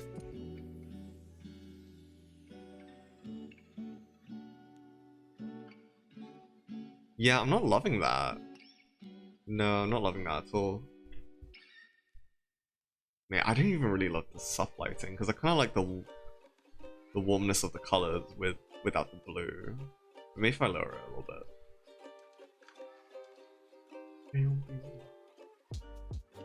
But then if it's like that, it's so subtle it doesn't even matter.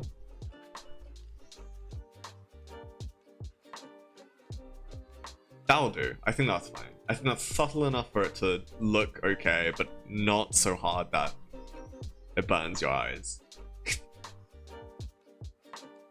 Normal, just a little bit more. I just wanna flash out here.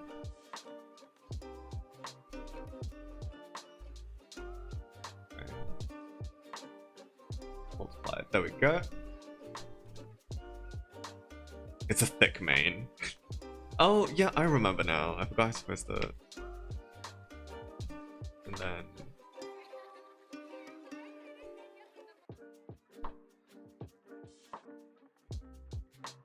For the cheek here. I hope this is not too bad. Over here.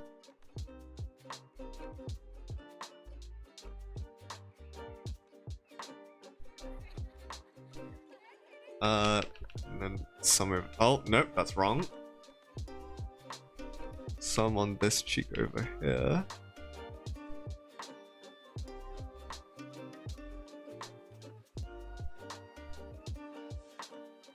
A little bit for the eyebrow. And then maybe hard light. A little bit. It's a thing I learned from Arcane, the little highlight on the edge of the eye. I don't know if that'll look good though. We will see in a second. Multiply. Ooh. Yeah, I don't know about that. Never mind. This is difficult. A little softer.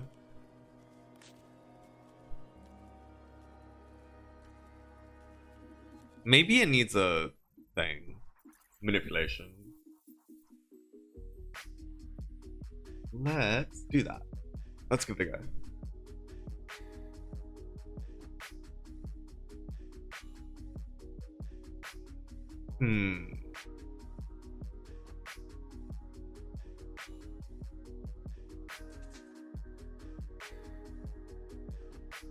Okay.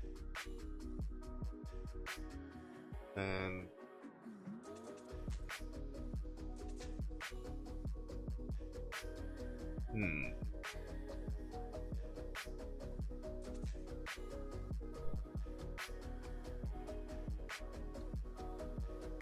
like this, kind of. It might be too much. My problem is I always tend to over manipulate, and then it makes it really hard later on to kind of try and fix it. But we'll see. We've got a couple of seconds, and then I can finally pee. Okay. Yep. It's pee time. It's pee time. Pizza time. Okay.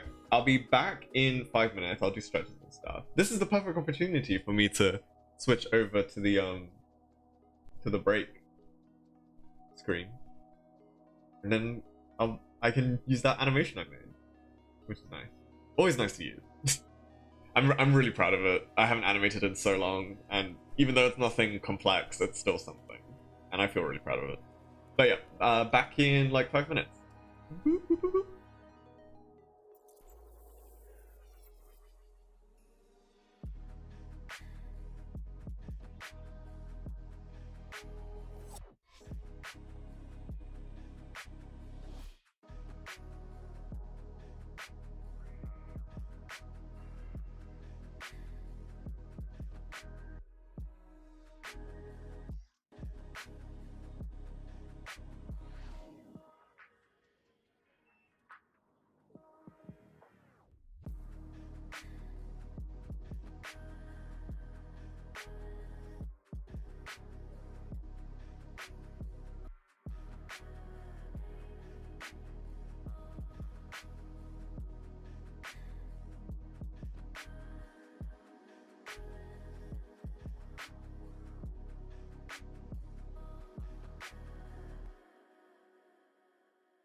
And I'm back.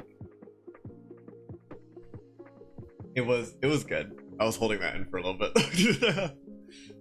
Okay, and now I can get back into focusing on this. Looking at it from where it's a little, where's the multiplier layer? There it is. Turn it down like a little bit so the shadows aren't as harsh. I was looking at it from like far away. Come back. Thank you. Did you guys stretch? Did you guys have a good? Did you guys break yourselves? Got up, walk around? Never good to stay in one place. That's more of a advice for myself, to be honest. Yeah, important to stretch. Important to do things. I had dinner. Ooh, what did you have? What did you eat? Will it make me hungry?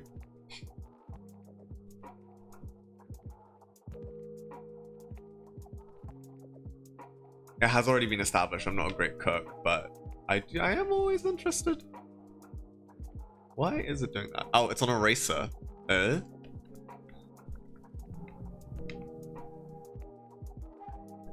Beef and rice, lol. Hey, but rice, as an Asian, I approve. It's a classic ad.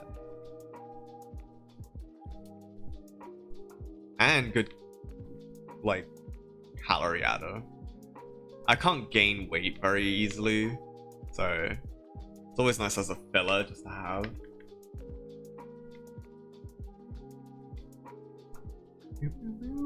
Yeah, I'm gonna start rendering now, I think, because I think, well, maybe I can add one more shadow stuff. So what is this at 81? Let's go a little higher.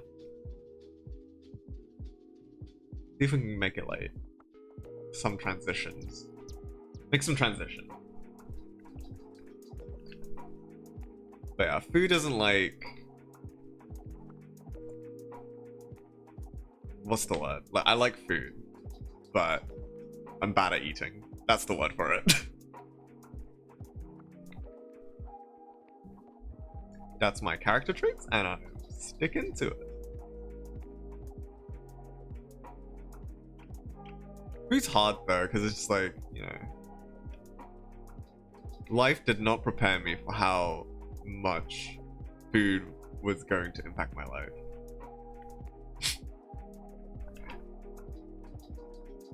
You know, as much as people are like, oh, you know, you're telling me I gotta sleep for 8 hours a day? For me, I'm like, you're telling me I gotta sit down and eat?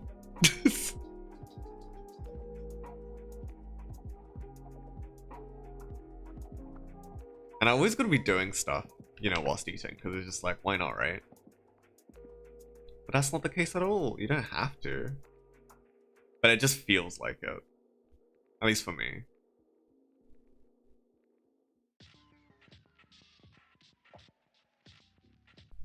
So I end up like watching stuff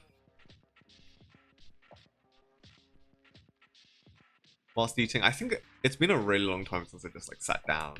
And that isn't like eating out, you know, like going out to eat. I haven't really like sat down on anything that I've made and just like eat.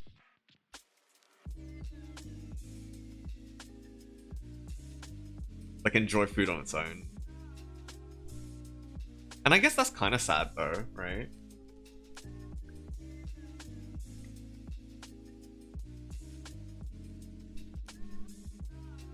Some foods deserve to be enjoyed.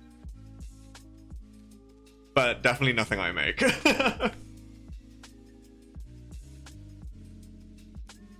Do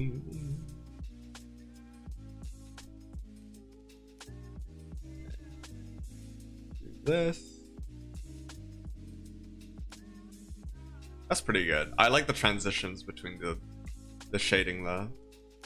So we'll keep at it. We'll keep doing that, and then we'll do like shading, like not shading, but like rendering after.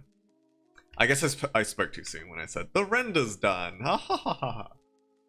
It's the meme of I am a genius. Oh no. But for art, that's me all the time when it comes to art.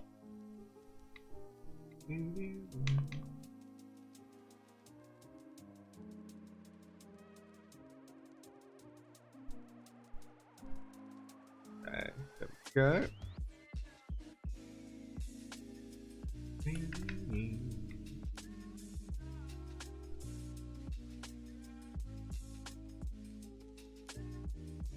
Make these shadows darker so then there's more stuff on the shut.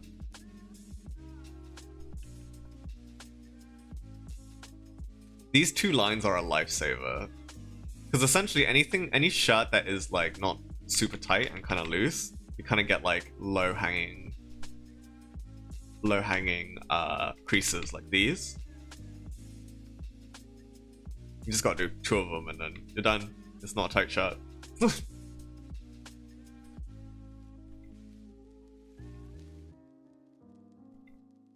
Probably need to... I do like any shirt that kind of hugs the chest though, because that's just a me thing. Probably just not just a me thing. I have a bias when it comes to chests, okay guys? Jeez. You willikers. And I won't be shamed for it.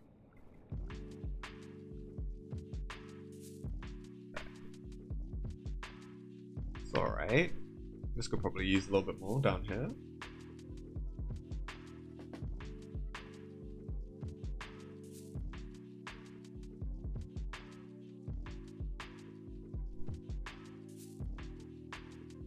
Yeah. The other time I was trying to do like transitions that weren't like outlines, I guess, but it still didn't look good. I still need to figure out like the transition state between blending and outline and like figuring out when to use that. I still don't really get the science behind it, even though there is like a science behind it, like of light and stuff and how light works and how it hits things. I still haven't even put in stuff like ambient occlusion and like environment lighting and stuff like that. You know, like how light bounce off things, off each other.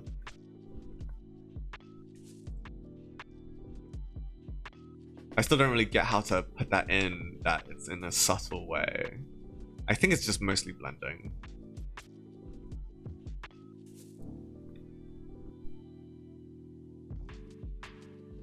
Light is weird. I'm still thinking of like shading and coloring as this like flat 2-dimensional thing, even though I'm trying not to. I'm just like, this is the value number for this, blah blah blah, and then mathematically work my way backwards. But it's not gonna work every time, since like, you know, different scenes and different characters calls for different lighting situations. At least it should, if I drew different situations. Oh, okay. I'll make this all dark. I give up. I think this could still work because the values might be, yeah, the values are clear. There's a clear distinction. Those values. You can tell the difference, right? Between this value and this value.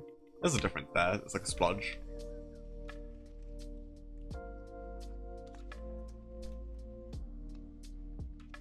What the? Why is this? Why is it this colored now? Purple. Oh, it's because it's on 90%. Oh, wait. Nope, it's still not working. What? That's so weird. Oh, I'll keep at it. It's fine. Just make it like really not heavy. That's fine. Yeah, yeah. Maybe. Let's change that a little bit. Why is it doing that? I wonder what.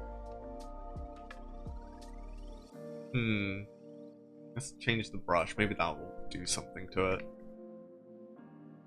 No, it's still doing this color. Am I on the right layer? Hold on, is it because I have a bunch of... Yeah, it's because I have... Yeah, it's because I have a bunch of... Ugh, I'm so dumb. I'm a little dummy. I forgot all about these other goddamn layers.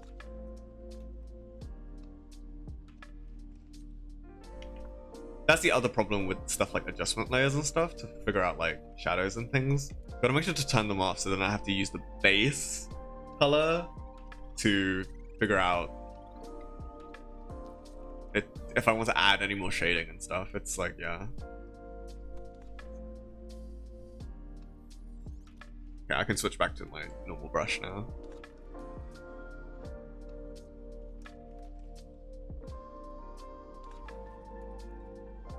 Okay. Where's my line? Oh, there it is. Feels so dumb.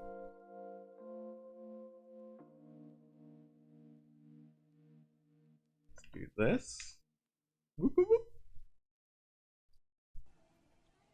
But yeah, when it comes to food, I'm trying to like think back to food again. I like making simple stuff, you know?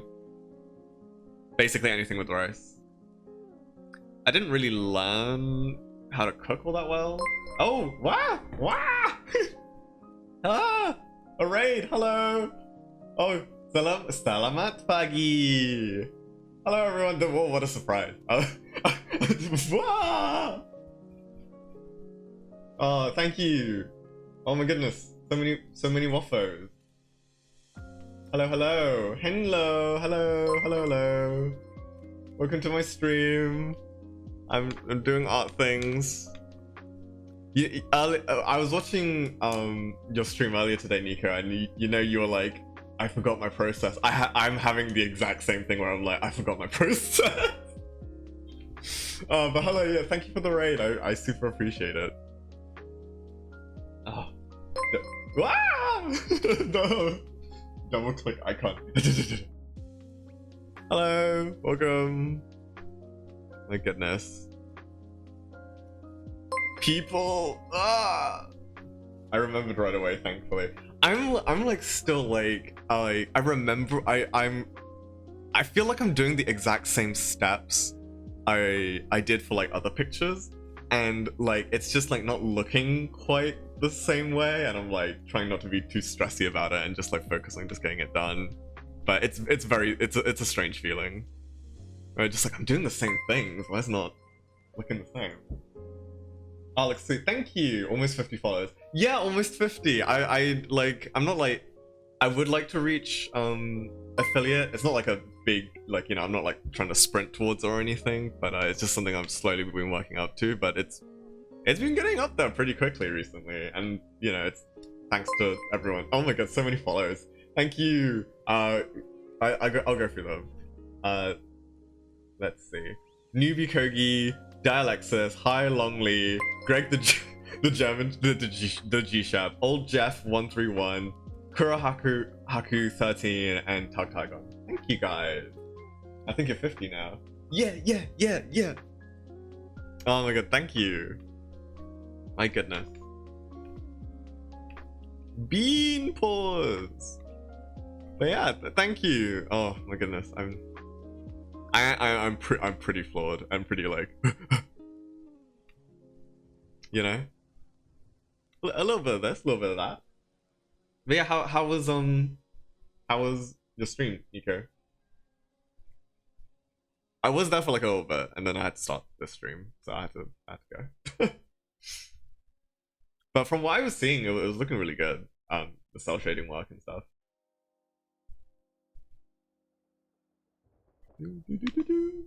I see dial.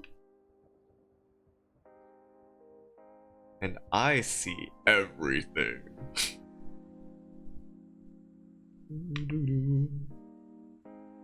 But yeah, I've just been trying to work on this thing. I first thought it was the age. Oh, thank you for following. Arceus was a very slow day today. Added a bit of rough shading on a headshot, then finished a proper sketch for a commissioner. And that's productive. Like that's a lot, you know. I saw that it was the follow. Yeah. SB's a little gremlin sometimes. I'm a little gremlin too. Yeah. Neuron. I think I'm gonna try and render. Like, is this no? I need more shading. And so that. Yeah. What was I saying? Something? Oh right, doing stuff like. I still think that's a lot, Nico. Like, I don't know. Your eye is great. I snuck a peek on your Twitter too. Also, sorry, I'm checking Kai again. I gotta get used to that. My Twitter's it's messy. Yeah, that's a lot of productive work, you know. I like tend to do like a piece like a little bit a day and try and finish that piece, which is not healthy. Gives me art tunnel vision. It doesn't feel like much to me. I usually do more. I guess it's when you're in it, it doesn't feel like all that much, you know. I think it is. I think as artists ourselves, we underestimate how much we tend to, because we always feel like we gotta do more. I definitely get that feeling a lot. Like I'm always just like, it's not enough. We gotta do more. Oh, whoa. Like every day there needs to be a completed, fully rendered piece so I can keep engagement. And that can be very unhealthy. Sometimes.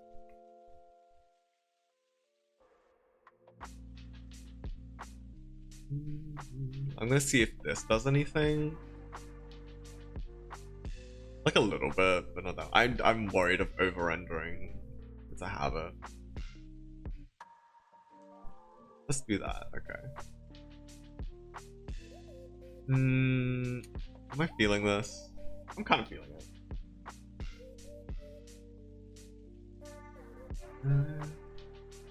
But yeah, I'm just like right now, just like kind of chilling. This is looking great though. Big Lion Boy. Yeah, it's his friend. I think it's Manny. Manny it should be in the chat.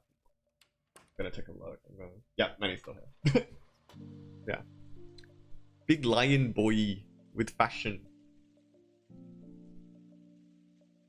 Yeah, this was kind of like a thing I was like, it was like sketching the other day, and then I was kind of like, today now, like the thing that I'm trying to do today is mostly just figuring out like, you know, really cementing that process into muscle memory. But yeah, I already immediately started forgetting. Figure out those things. I need to go eat, however, actually super starving. Yeah, go eat. Super go eat. I was holding in a pee for like a really long time. I didn't do it. So definitely go eat if after, you know, you're hungry and it's you to stream. My goodness. Everyone tell Nico to go. And make enough food for me. Yeah.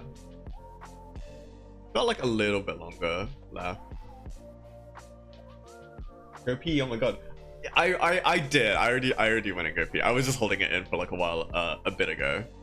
It's been released. It's been Sonic Unleashed.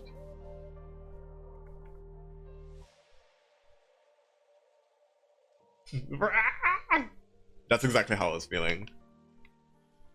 I'm not like super. Like I can, okay, maybe this is a little gross. I don't know. I can usually hold in pee for like a while. Gotta go fast, then Unleashed. Then I gotta get my peas. Then I gotta get my peas colors, and it's a whole new force of P. And now there's a new frontier of P.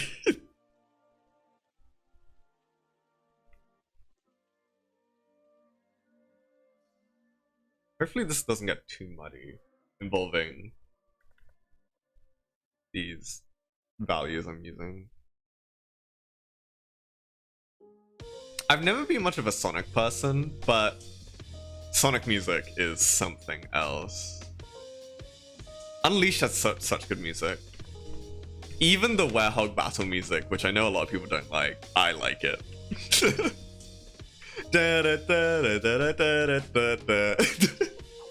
Oh, Lion! Yeah, Lion! It's back. This time with color. It's... No lighting though, because I kind of want to keep it simple. I kind of regret not putting lighting on it, because I thought maybe it'll make it more interesting, but it's fine. What is your opinion on Ugly Sonic? Oh god, it's that part of me where I'm like a little bit of a freak, you know? Not like, okay, I worded that wrong. That made it sound like I'm into Sonic, Ugly Sonic, like, because I'm a little freak. But no, I like, I look at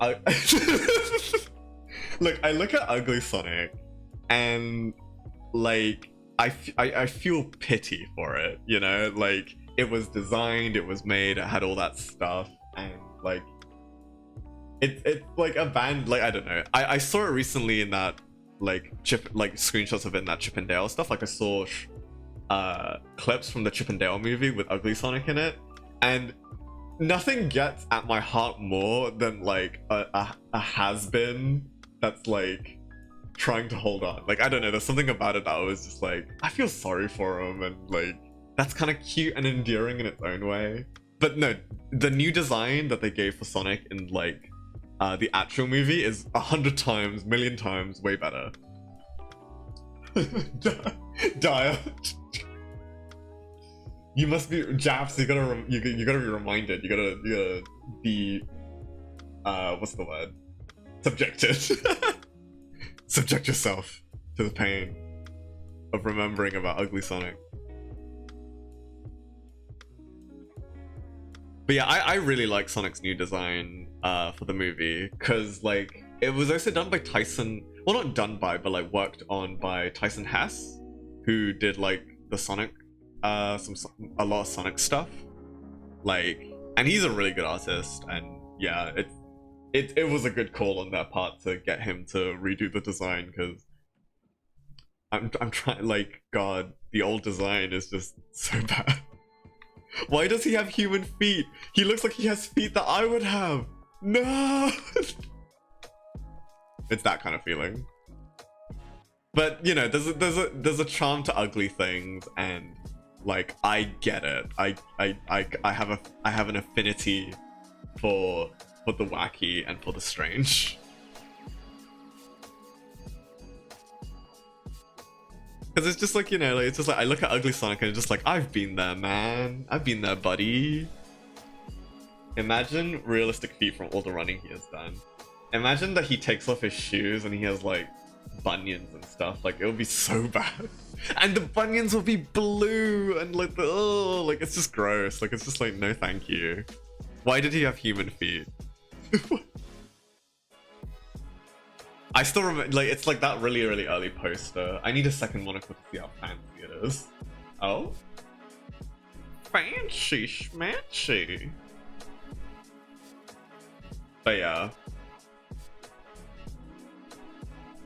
I feel for him. In terms of like, if we're gonna talk about like Sonic Frontiers and stuff, it looks really interesting. It's kind of interesting that a lot of like open world stuff is like, I know it's like kind of reductive to be like Breath of the Wild style, but kinda, you know what I mean? Which is gonna be funny because since the success of Elden Ring, a lot of things are gonna be Elden Ring style as well. But it's learning. I think that's interesting to learn from your competitors and stuff. That's always important, right? But I'm glad that it still has like a lot of the 3D Sonic Chase stuff. I haven't played all that much Sonic. I did like, I think like the most I played with Sonic is like Sonic Rush on the DS. And like a little bit of Colors and Generations. But whilst playing this stuff, I still really like the 3D Sonic like Rush sections. They still give me like a lot of speed and stuff. The feeling of speed. The need for speed, if you will. But I mean, no matter what, I still probably listen to the Hoppin' soundtrack of it, because soundtrack's always great. Never a bad soundtrack. Maybe Forces. Maybe Forces had like a somewhat bad soundtrack. For me, I didn't love it. But you had Liam O'Brien as Infinite, which was, wow. Talk about getting a voice actor.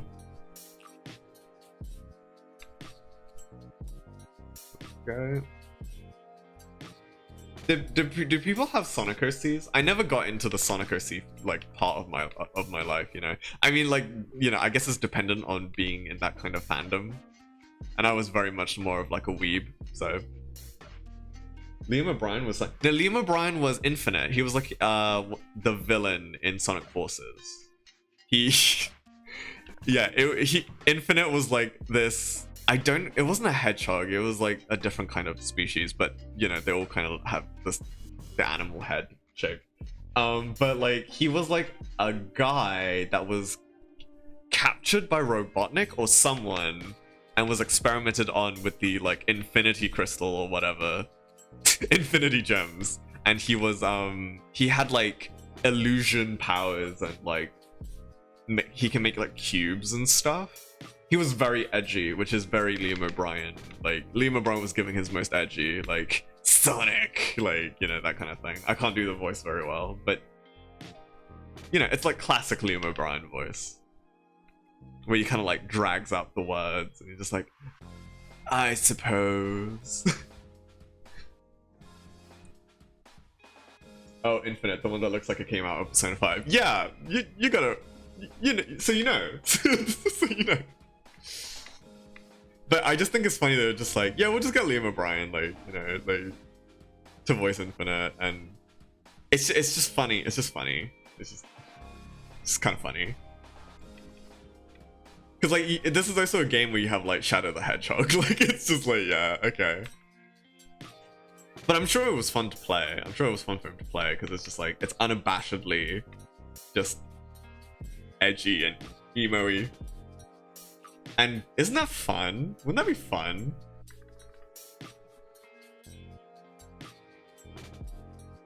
I think I need to do a few more. This is a good...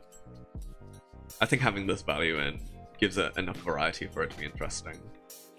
Let's keep with it. Let's keep going. Did Liam O'Brien voice someone in Persona 5 as well? I don't think so. I know Matthew Mercer was Yosuke. A lot of the Critical Role voices were in Persona. Honestly, I haven't played any Sonic game and I've just been watching people play it.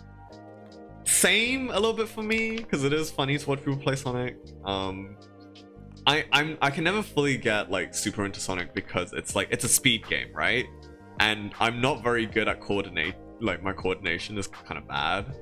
So figuring out like routes and stuff and like going fast makes me nauseous.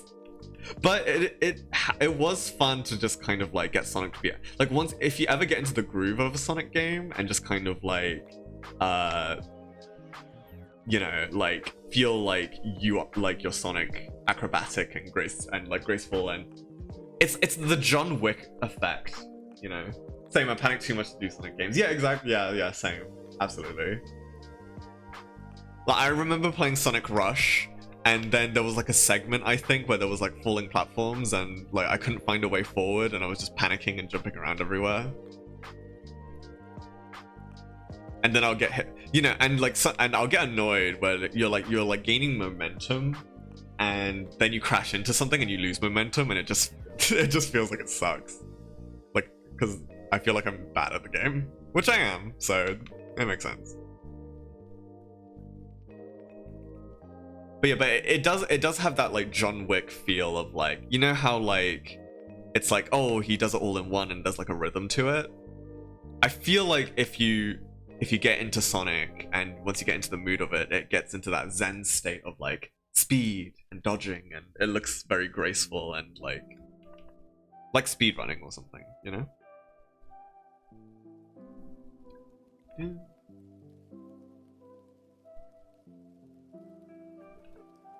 Yeah. Do people have a favorite Sonic the Hedgehog character? Because I know I do. Okay, wait, maybe instead I should guess what people's favorites. I have a feeling people are gonna say Big the Cat, at least in this chat. Knuckles maybe? I feel like a lot of people are into Knuckles. Wait, no. Oh, right, I can't remember his name. The alligator one. I think people are into him as well. Vex? No, that's a Critical Role character. My favorite character is Charmy B. That's a joke. Rouge. Oh, okay, alright. I do like Rouge is very fun. Whenever she shows, I think it's just funny whenever she shows up. Because she's so like different. not like super different, but like she is very differently designed compared to everyone else, and it's very funny to see her in line with like the other characters.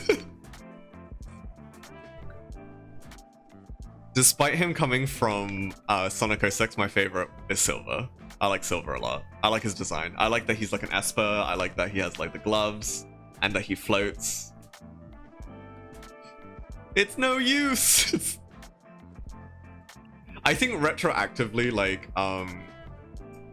real-time fan dub has made me like kind of like Sonic 06 in a funny way. Like real-time fan dub of Sonic 06 was a cultural reset.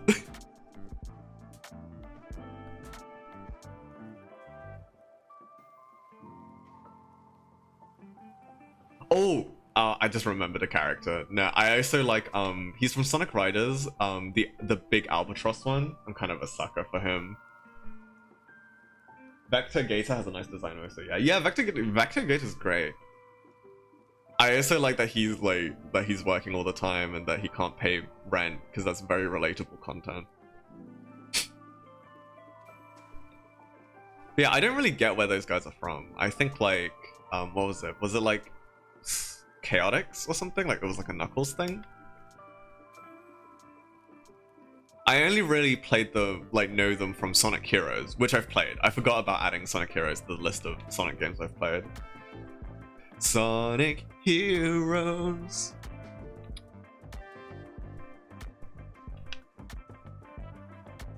Sonic Heroes was funny. Oh wait, I forgot Cream and Cheese. I like Cream and Cheese a lot as well. So cute. I also like that she was in that Sega Gacha game, and she had that whole scene where she was just like, I'm not afraid of you, to like a being of like intense evil.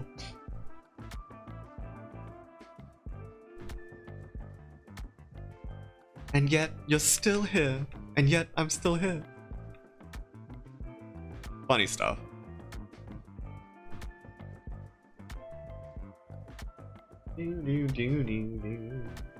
That doesn't look good. That part doesn't. Yeah, maybe I'll change my mind on that. It's always hard to figure out like how much strand of hair I'm really putting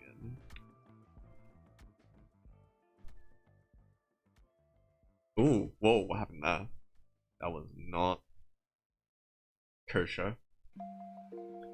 But yeah, I'm trying to think of like Sonic stuff. Oh, Blaze? I like Blaze's design. Maybe because I'm very partial to Sonic Rush. I feel like Blaze is a lot of people's favorite design. She's very like Shadow the Hedgehog terms of design. Like she's cool, you know, like she's the cool one. I think she's also from 06.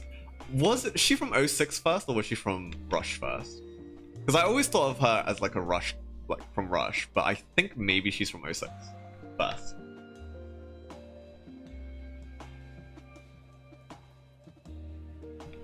I just love their names. Yeah. Blaze, Silver, Shadow, Sonic, Tails. It's simple, but like what's the word? Like Sonic, Knuckles, Blaze, Rouge. Yeah, like super simple, but like it brings it across, and I think that's good. Then there's Amy. Oh boy, and Amy's 14. Oh, wait, no, not 14. She's even younger. I think she's 12. Oh boy.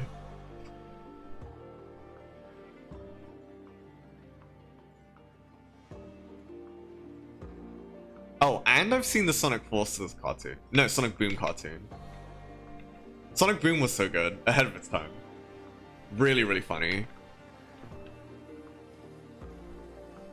It didn't hit it out of the park with its animation or anything, but like it consistently was an incredibly funny show.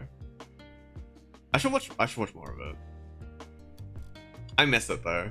It's the kind of self-deprecating Sonic humor that I find really funny.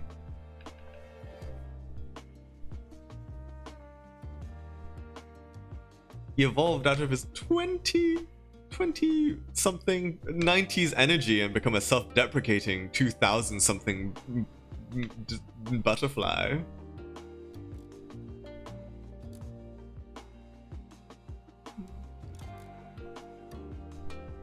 Yeah, that adds a lot more depth to like the fur on the side. I like Amy though as a character. I think it's just because of the fact that like, I mean, okay, I don't like her. Like, I think they could make her a lot more fun. But whenever they do make her fun, quote unquote, it's always like enjoyable to watch. I don't know. I like her having a big hammer and being like, "I'm gonna kill you."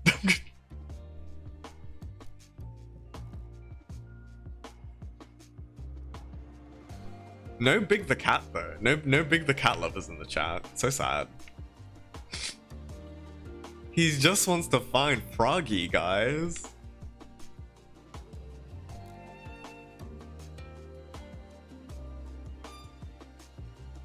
I think to eat, but who knows?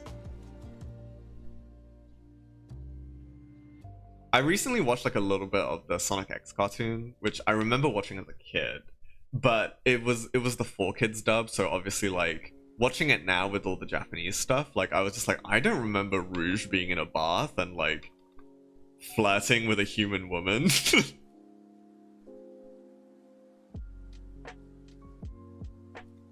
I do remember the kid though, and I do remember him racing against a Formula 1 driver who was just like, my pride is in the fact that I drive a very fast car. And I was just like, okay. And that was his whole life. And then Sonic's very existence, like, fucking ruined it for him. He was just like, I used to be the really fast racer. And now that you exist, Sonic, I guess my job here is done.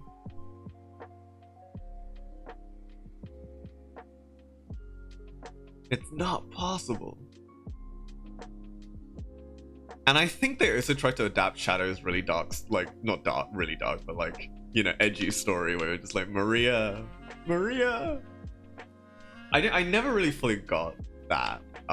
So like, it's never, it's had never been really clear for me what Shadow's backstory was. I think they kept it pretty ambiguous though, if I remember correctly. I didn't play Shadow the Hedgehog on PS2. I didn't play Sonic the Hedgehog with gun.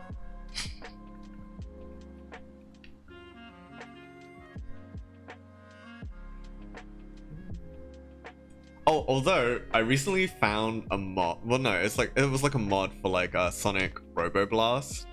I think people have talked about it, but it's like it uses the Sonic Roboblast engine to create a Persona 3 Tartarus Dungeon Explorer. It's multiplayer. It's actually pretty fun. Like it takes a lot of the mechanics from Persona over the ages and just kind of like puts it together in one game. It's somewhat interesting. It's just funny just to see them like explore, like play as like the characters and just kind of like explore Tartarus and stuff. Do that. Okay, now I think I can start rendering. I feel like it was ages ago when I was like, I'll start rendering. And now it's just like, now I'll finally start rendering. And then I noticed something else that needs to, like right now. God damn it.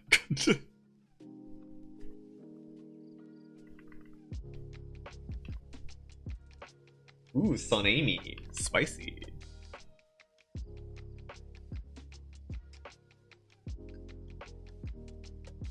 Go. I'll try that. We'll see how that goes. What time is it for you? Had you food yet? I haven't had lunch yet. I usually end the stream around the time when I have to have lunch, which is around in about 15 minutes. So yeah, not like a, you know, it's almost there. And then I'll make something for myself. It's 12:38, so I usually have lunch around 1. At least that's the plan, because I'm not very good at keeping a schedule until recently, because now I'm trying. But thank you, Dial. I appreciate the consent. And the reminder. Sometimes I just need somebody to just be like, hey, have you eaten? Yo, morning streamer. Yeah, it's to get me to wake up more. I wouldn't mind because like It depends. I'm also like, because I've only started streaming ish recently, and I'm still trying to figure out like if I can do more times and stuff. I'm just slowly easing myself into it.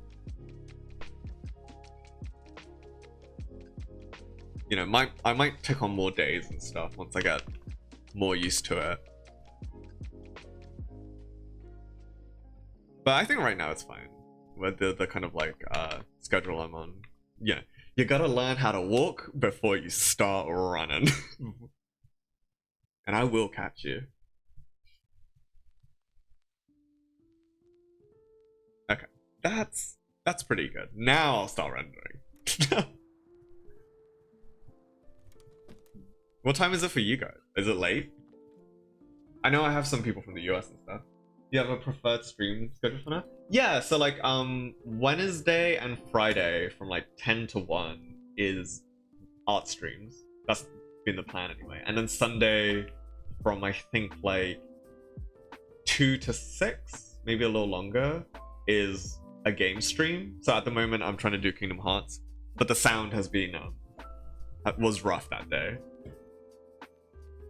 But hopefully it should be fixed now. I did like a bunch of stuff to OBS, and hopefully the sound should be okay. But yeah. So it's like 3 days a week. KH1, KH3, critical mode. I'm trying to do a critical mode run.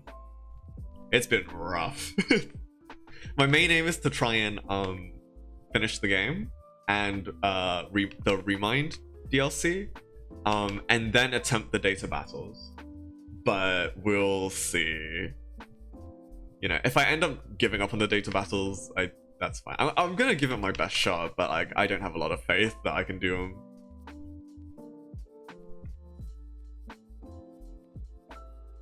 The dream is to fight the secret boss, but you know,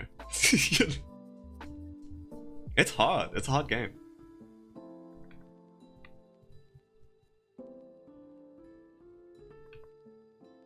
The only critical mode I've been in is 2, so it's sort of like, and it's a little different. I got carried a lot in 2 by Reflectiga and Ultimate Form, so don't really have that in 3.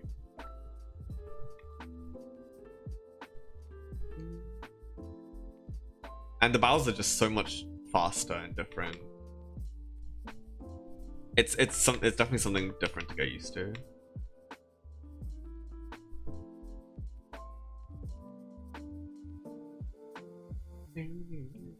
Just adding some lights, like light transition stuff.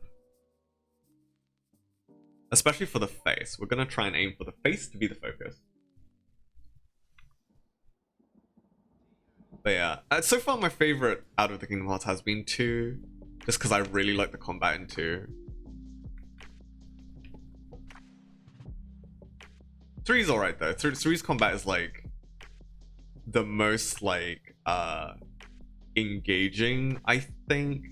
It's not like, it's still pretty flashy, but I think Kingdom Hearts 2 is a little flashier for me personally, just because it's like with the forms and stuff and the reaction commands. It's not quite the same. But yeah, I never beat the Day of Owls in that either though. Only like a few, some of the easy ones. Apparently out of all the serious ones story-wise is Birth by Sleep. I like Birth by Sleep story. I like that you're technically controlling like 3 different characters, and they made them like pretty unique enough from each other.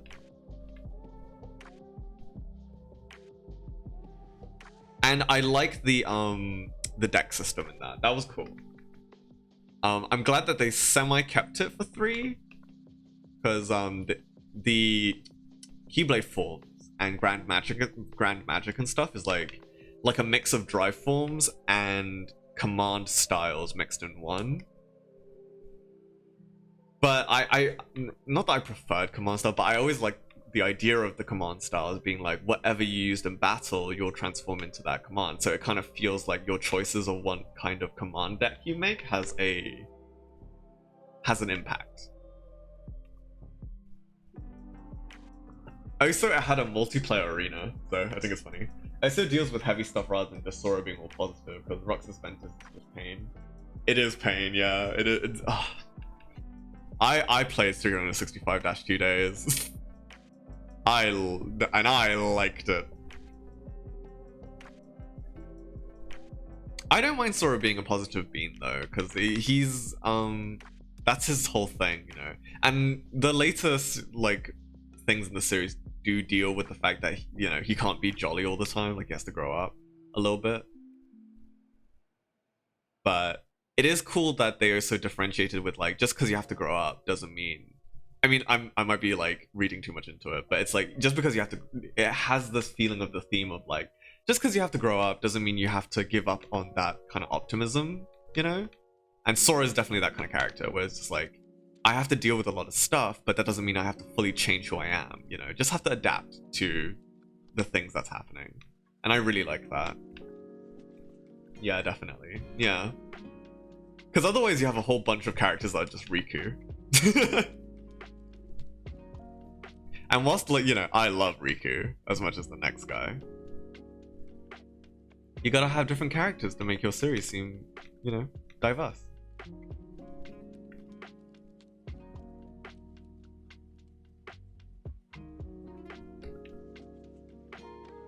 And I like his interactions with Donald and Goofy.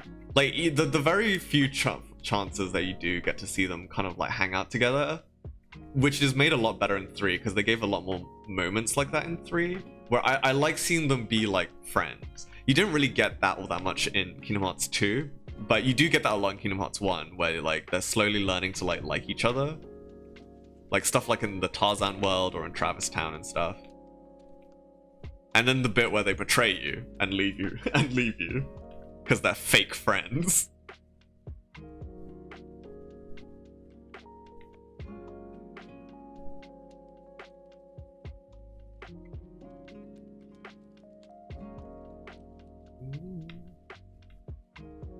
But yeah, I like that. I like that Kingdom Hearts 3 definitely made it more like at least the final bit they had Donald and Goofy in, because sometimes it feels like Donald and Goofy don't factor into it a lot.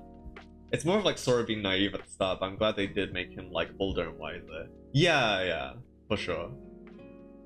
You know, because like for Sora, it's like we also grew up with Sora. You know, it's been so long. I forget how old Kingdom Hearts is sometimes, but like, you know, we've also been like teenagers and growing up and being like Sora and having difficulties too, and having things change.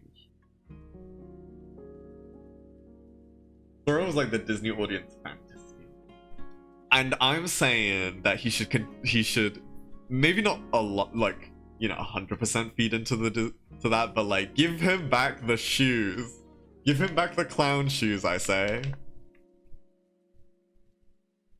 where are my clown shoes? But yeah, like a lot of the designs for like the human characters in Kingdom Hearts have slowly but surely becoming more and more like, I guess maybe that's like growing as like the design, the theming, I guess. But I do miss, you know, they look bad, but like it gave it like a specific identity as like a Disney game. When they showed the KH4 preview, everyone was like, Sora feet, and they were normal feet. Can you believe? We were all yelling.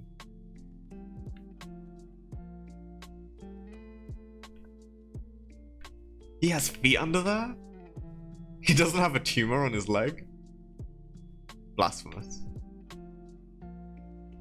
That's why I think KH2 Sora is like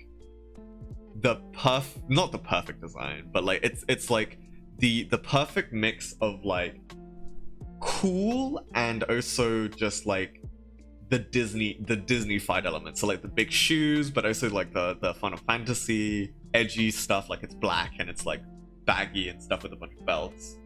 I really like that. The Kingdom Hearts 3 outfit doesn't leave much of an impression for me.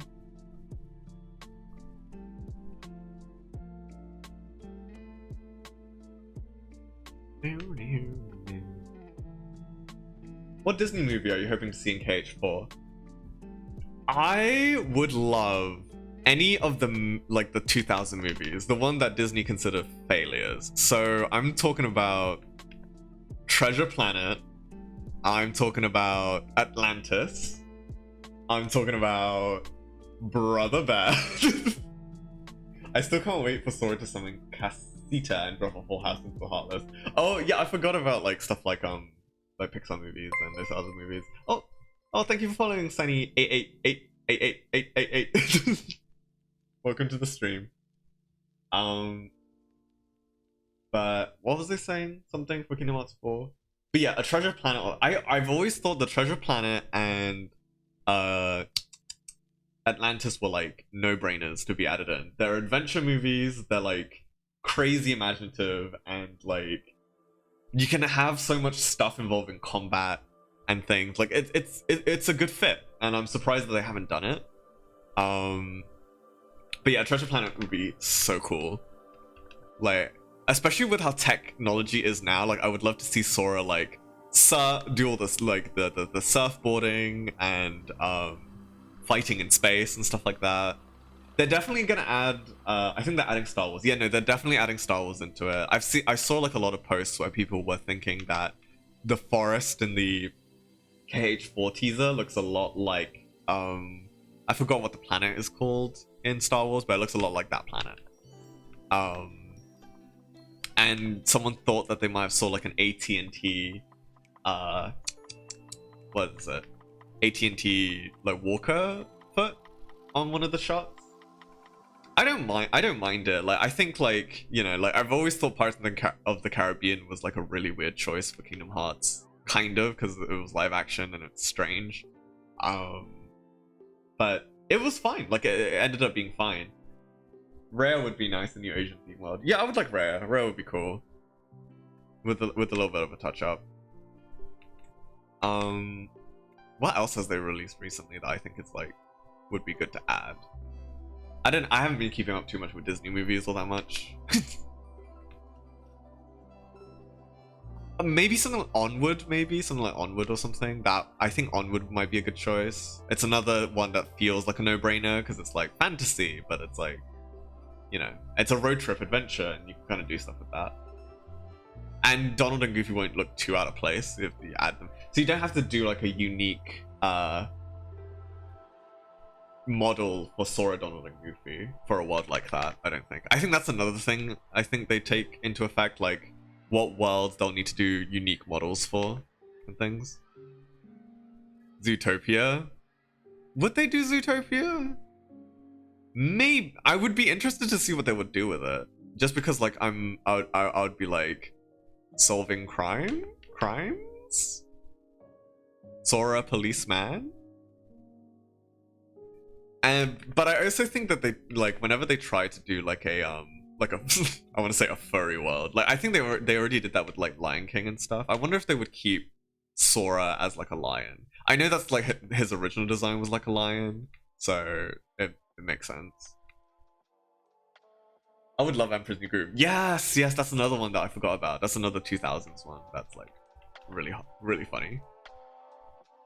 I would love to see Krunk in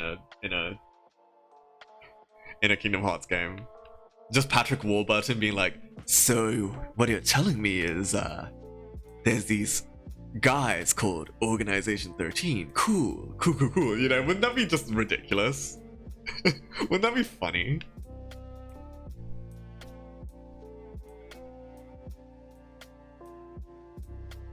But yeah, they still haven't also done a world for like Black Cauldron and stuff like that. And despite the fact that Merlin's in the game, they still haven't done a Sword in the Stone world either. So, question mark? Sora becomes a llama. That would be funny. I would love to control Llama Sora. Llama Sora also gets Keyblade forms, like just power.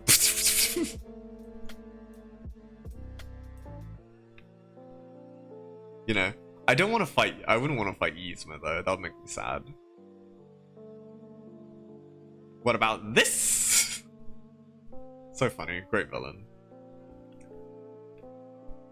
But yeah, I'm trying to think of other Disney worlds that they could add in. But yeah, I wouldn't really mind Star Wars. Inside Out would be interesting. Yeah, Inside Out, it's another one. You could go to a lot of places with that one.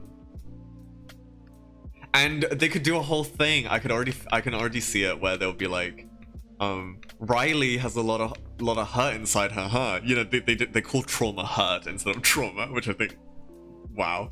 And Sora would be like, yeah, and I can relate to that because I also had a lot of hurt in my heart until I had my friends to do, you know, my friends to help me deal with it along the way. Friends are my power, you know, that kind of thing.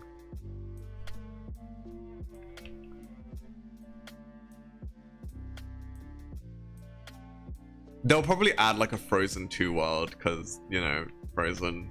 They had Frozen 1, might as well have Frozen 2.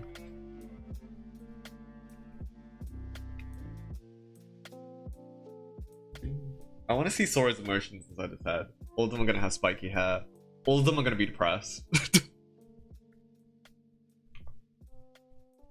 Apart from one hyperactive one that's going to be like, yeah, I love running. I don't know. I kind of lost the joke there for a second. Okay. I usually end the stream around now, but I might go on for like a couple more minutes just because I kind of want to finish rendering this, and it's getting there. And since the raid, you know, like people haven't really like not like just, but wasn't that long ago since they came in. Might as well go for like a little longer.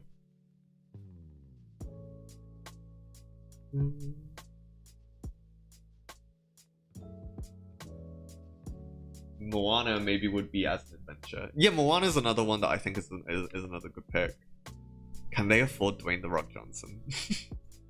Probably. It's Disney. What am I talking about? It's Disney. Of course they can afford it.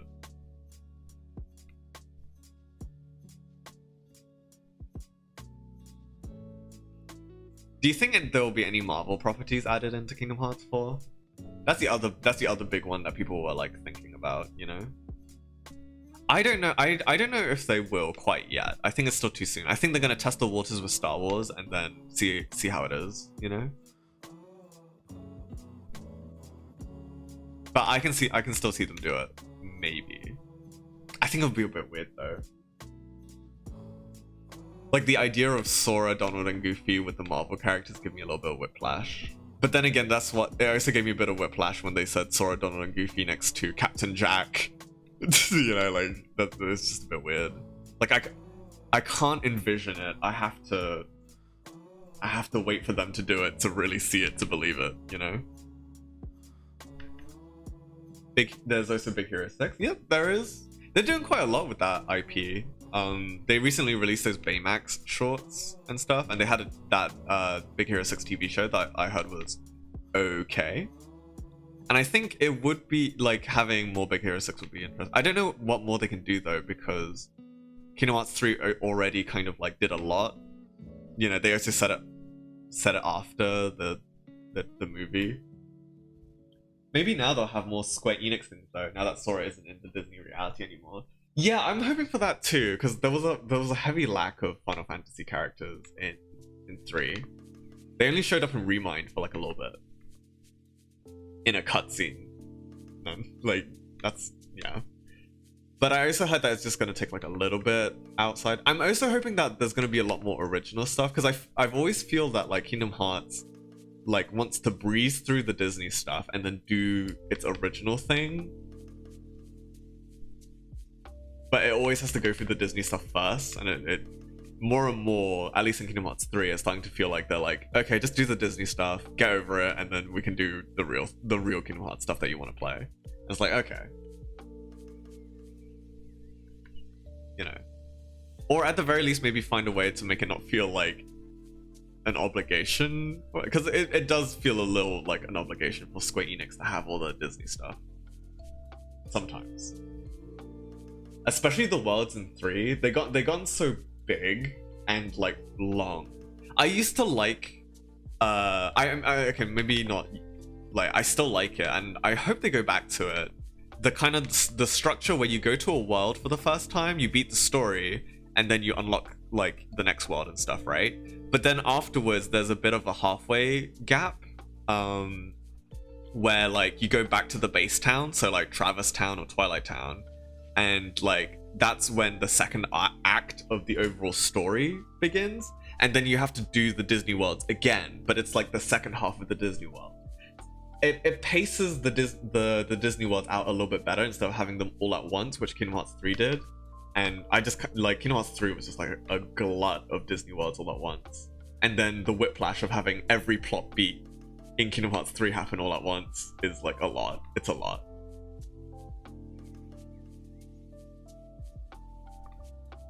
And I'm hoping Kingdom Hearts 4 will not do that again. But if it did, it's not the end of the world, you know? It just would be nice to take a breather every now and again when it comes to playing through the Disney worlds.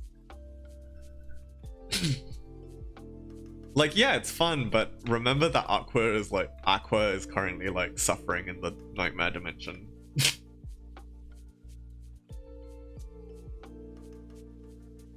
It's gonna be weird though, because I know a lot of character arcs were essentially finished at the end of Kingdom Hearts 3. So it's gonna be weird to not hear characters like Roxas, like Jesse McCartney and stuff, and because like those voice actors, especially I guess especially Jesse McCartney, for me makes Kingdom Hearts like identity, I guess, a little bit. But Haley Joel Osment, I guess he can never escape.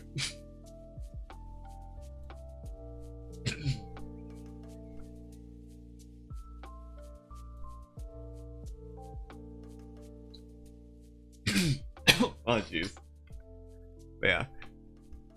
I like seeing Jesse McCartney in stuff though, like stuff that is in Kingdom Hearts, and then when he accidentally uses the Sora voice, it's very funny. Sora's voice actor is way older than him now. Yeah, way older. Way older. But he can still do the voice pretty well. And like, you know, seeing him in other stuff, and I'm just like, hey, it's Sora. I'm glad he's stuck with it though. It's like, even if the voice never really fully fits. I mean, I never really take Kingdom Hearts too seriously.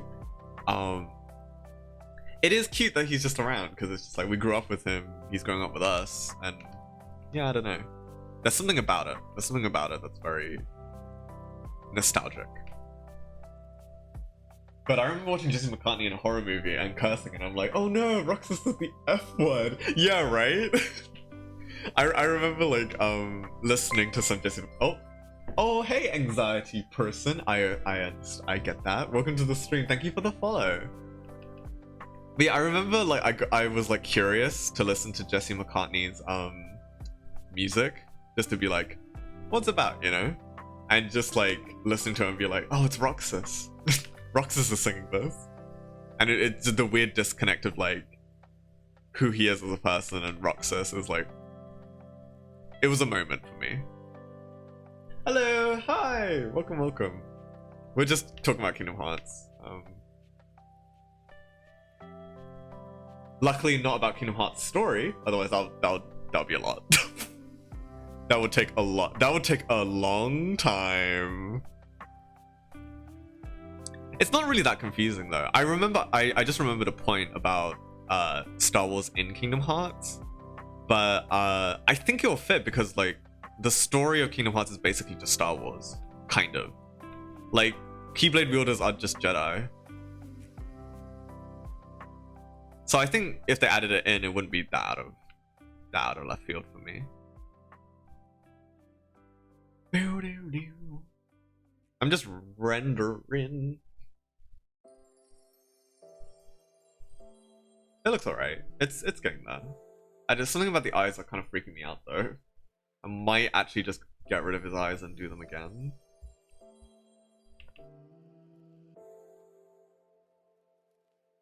Yeah, let's do that. They're kind of freaking me out. Bye bye eyes.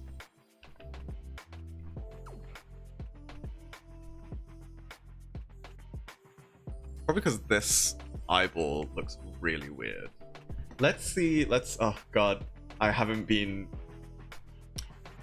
not been doing my layers properly, like a good little boy. Let's do that now.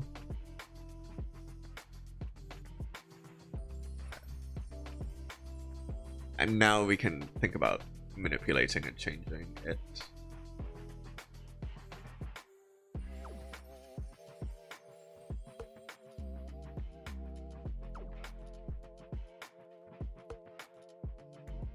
can never get the eyeball into the right way. Do hydrate and stretch at least. Oh, right, yeah. I mean, at least it's been an hour. If I'm still gonna keep going, I should actually stretch like I should every hour. Thank you for reminding me, Dial. I always forget. It's a bad habit. It's the reason why I have hand problems now. I don't stretch properly. I think like the first time I came, you know, I streamed, I forgot to do breaks and stuff, and oh, the hand pain afterwards. It was really bad.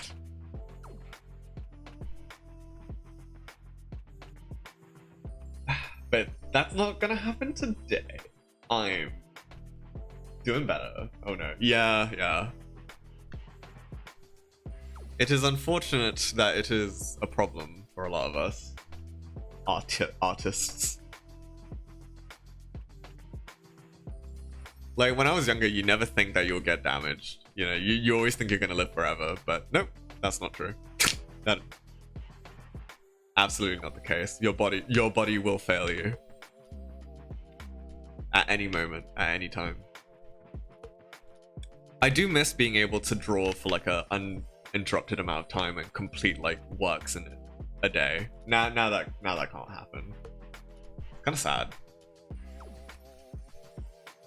But this is definitely healthier to take breaks and stretch and stuff. Oh. Get the eyes like that. Oh, well, bye. Okay. Get this a little lower so more orange.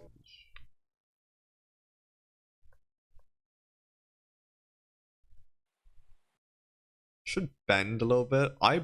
Eyeballs are round, so they should bend a little bit.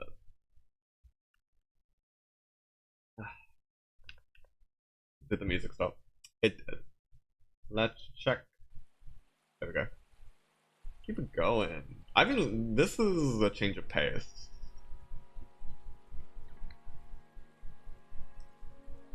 Okay, like this? He doesn't look as dead now.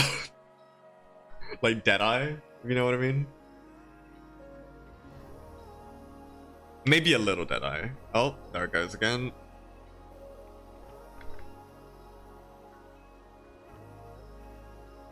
How can I make this lighter? There we go.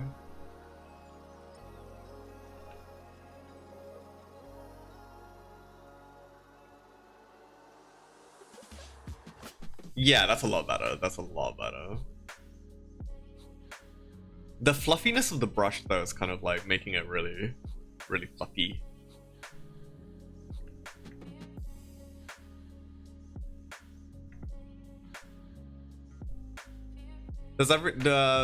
I'm gonna go back to Kingdom Hearts now because that is the thing to talk about.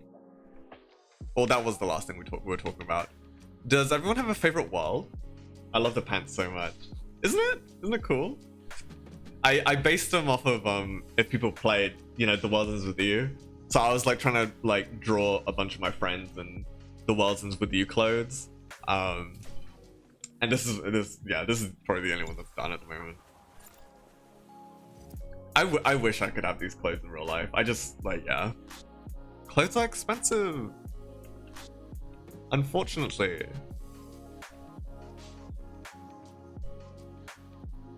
I'm in love with the jacket myself. I really want a jacket like this. Like big fluffy.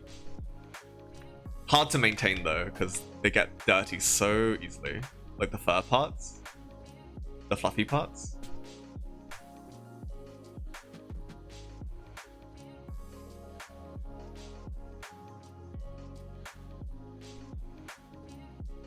But yeah, does you know, what's everyone's favorite Kingdom Hearts world? Personally, like if I had to choose from the entirety of the games, I think my favorite's probably Beauty and the Beast. Just because that section was really cool. I like seeing Belle crotch punch an organization member. I think it's that kind of like ridiculousness that is like makes Kingdom Hearts worth it for me. You won't see normal Belle do that. Maybe you would.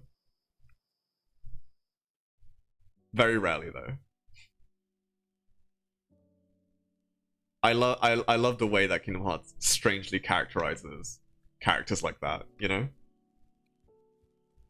Honestly, the Lion King world was so nice, and it was a surprise for me to see Lion Sora. New animations and such. Yeah, yeah, and like you had to be on all fours, and it was like a different move set as well. On critical mode though, it's a little different because like trying to survive in the Lion King world was a bit rough for me, but it was really cool the first time. I was just like, whoa, you know. And they adapted the Lion King stuff pretty well. Like it was very enjoyable. And the Scar fight was unique. Like I don't think I've seen them do like a Disney villain fight quite like Scar.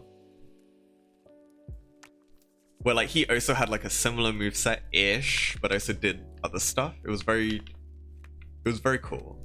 I think I put it on the same level as maybe like the Maleficent fight, which I think adapted Maleficent magic and dragon form really, really well. I used to hate that fight. I used to hide behind the thorns and stuff to not get hit by the fire breath and stuff like that.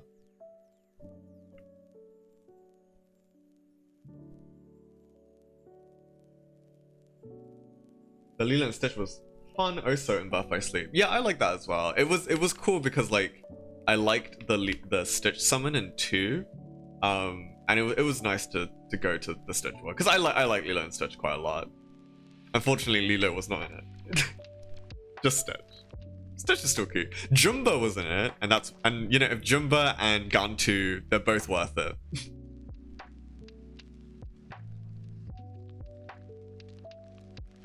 Okay, I don't think I'm gonna try and do too much. I think I'm gonna do like a little bit here.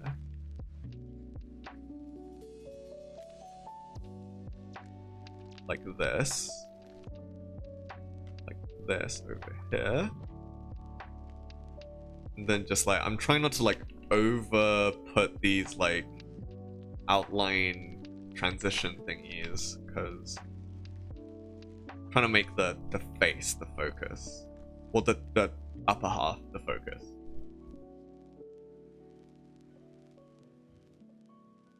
I should watch Lilo and Stitch again. I haven't seen Lilo and Stitch in like a really long time. You're nothing but a hound dog. There's a lot of stuff I don't remember, like the social services stuff. I guess like it's like stuff you wouldn't really get as a kid. I watched it when I was really young, so it's like I never really got it. You know, the stuff that like the relationship, because everything's a lot more simplified in my mind when I was a child, where I was just like, why can't they just get along? You know, that's not that's like not the reality.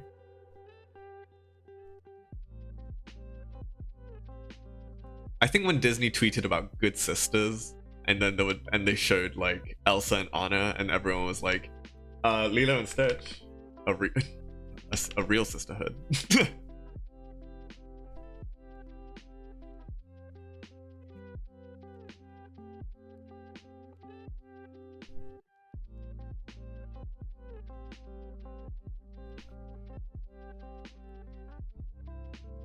I think I mentioned it, but where's my Brother Bear world?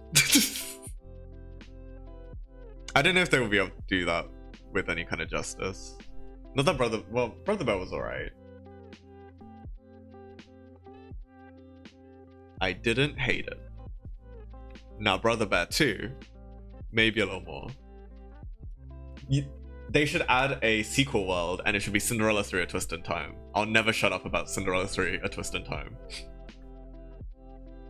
Sora becomes a bear. Exactly. And they have to do the whole thing like in the movie where he has a whole like TF sequence. Then gets attacked by Merida from Brave. It all comes together. It's like Disney Infinity style.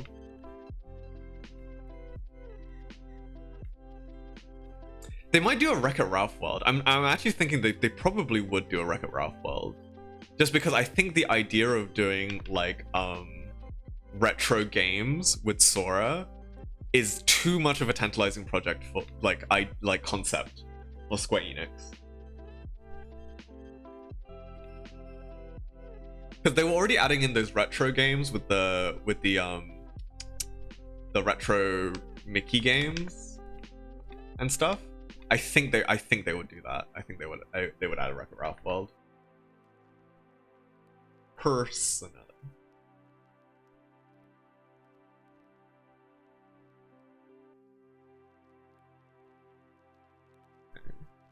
It's gonna add a little bit more of these. Praying I'm not overworking it.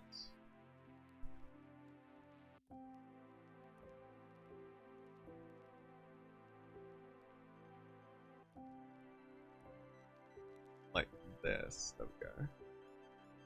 They're starting to look more like cotton than than fluff, but that's fine.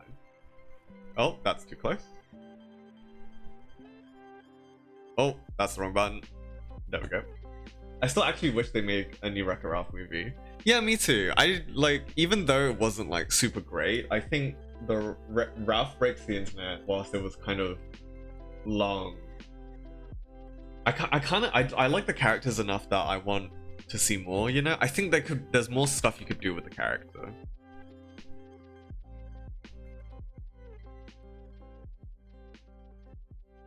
I don't think they've reached the full potential of the character yet. Maybe.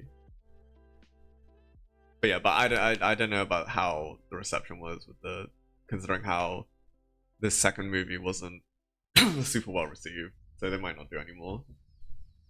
It is what it is. And they'll put Ugly Sonic in it. Yeah, that could probably happen. They put him in that Chip and Dale movie, so anything's possible for Disney with all the money they have.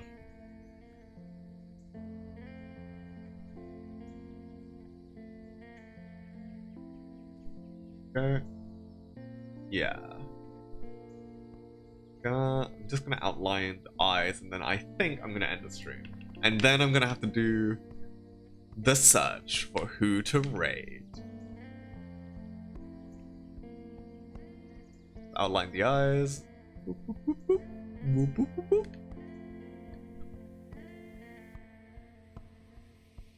There we go. Not bad. I think that's some work, I think, from line to color today. There's something very floaty about it. For me, anyway. And it's not quite the process that I was... Like, it's not the effect of the process that I want at the end, but it's still good. I still explored, so that's something. So it's definitely something I probably still need to work on a little bit. I'm still proud of it. It's just, yeah, just a lot of questions. Okay, I'm gonna try and find someone to raid. Let's go. Let's go look. Who's online right now? What's the haps? If anyone's got any suggestions, that would be... Ooh, Purple Dragon Ray. Carl's also... No, I'll send you guys to Carl. Let's do it. Let's do it to it. Do people wanna choose a raid message?